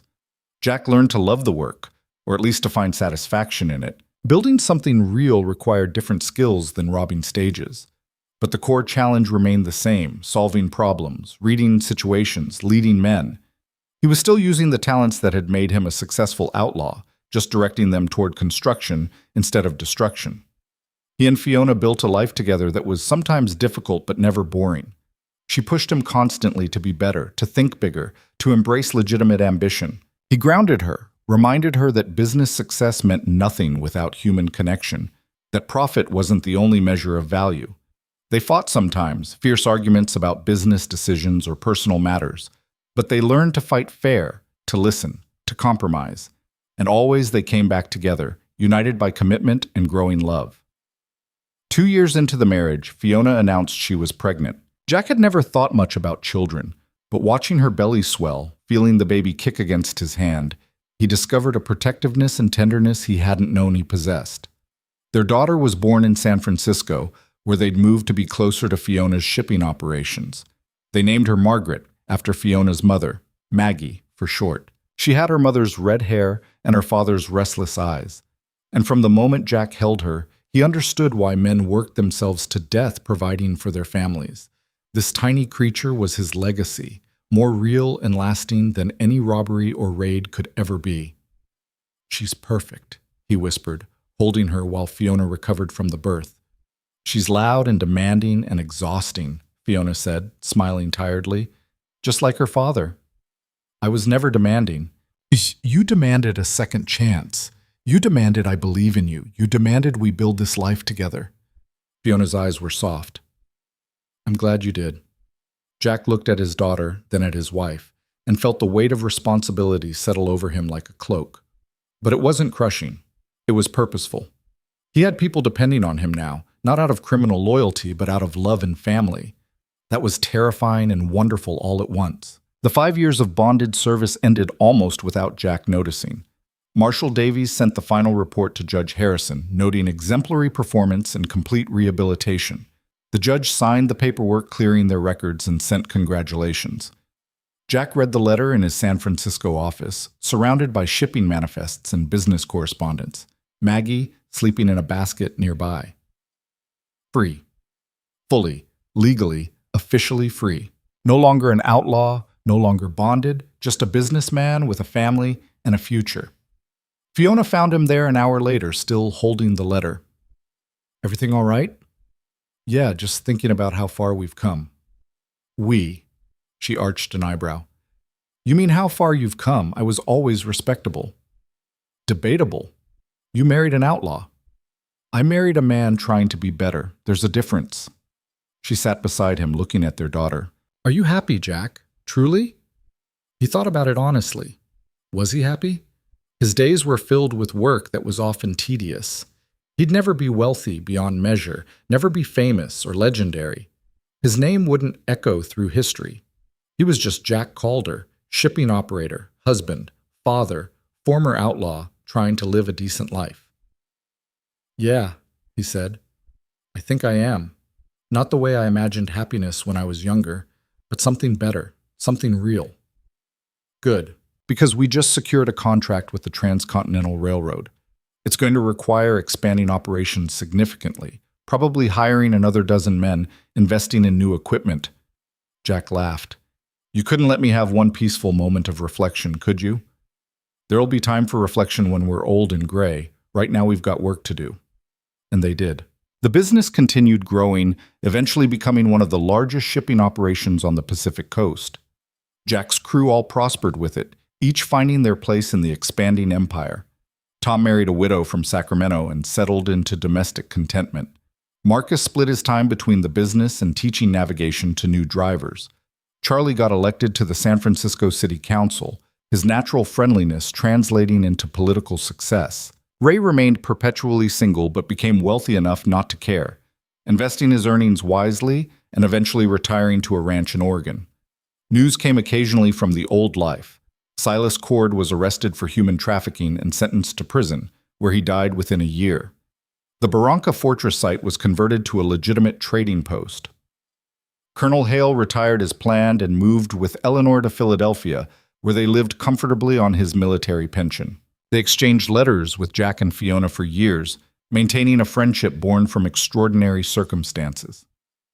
Garrett and Finch, the outlaws who'd tried to tempt Jack back into criminal life, were killed in a shootout with Texas Rangers. Jack felt no satisfaction at the news, just a quiet gratitude that he'd chosen differently. As the years passed, Jack aged into the man Fiona had always believed he could be. His hair went gray at the temples, lines deepened around his eyes. From squinting at ledgers and smiling at his children, 2 more came after Maggie, a son named Robert and another daughter named Catherine.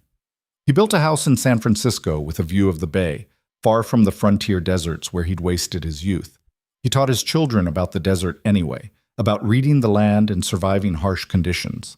But he also taught them about honor, about choosing the difficult right over the easy wrong, about the value of building something lasting. On his 50th birthday, his family threw him a party. His crew attended, gray-haired and prosperous, telling exaggerated stories about the old days. His children listened wide-eyed to tales of frontier adventure, not knowing, or perhaps knowing but not caring, about the darker chapters their father had lived through. Late in the evening, Fiona found him on the porch, looking out at the city lights. Nostalgic? She asked. Maybe a little.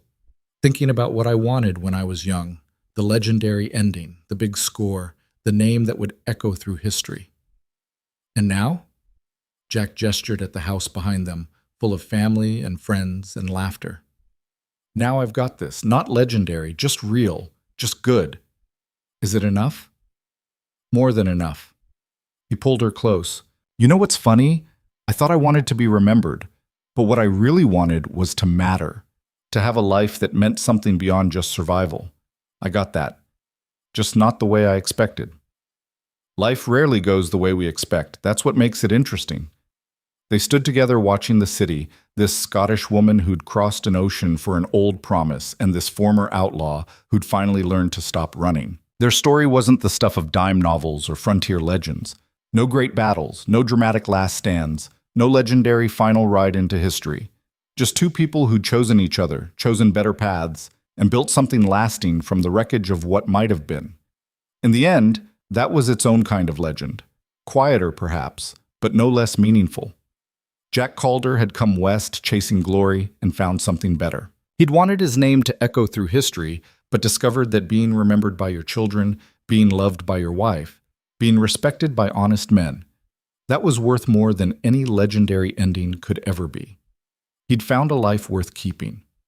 And in the failing light of a San Francisco evening, surrounded by everything he'd built and everyone he loved, Jack Calder was content. The wild frontier days were behind him, the outlaw trail long abandoned. But the future stretched ahead, full of grandchildren not yet born, of business challenges still to face, of quiet mornings with Fiona and loud dinners with family. It wasn't the ending he'd imagined all those years ago in the desert, planning impossible raids and chasing empty glory. It was better. The story of Jack Calder, the bandit who chose redemption, would be told around some dinner tables and forgotten at others. But in his house on that hill, with his wife beside him and his family behind him, he'd won something more valuable than fame. He'd won himself back. And that, in the end, was the only victory that truly mattered.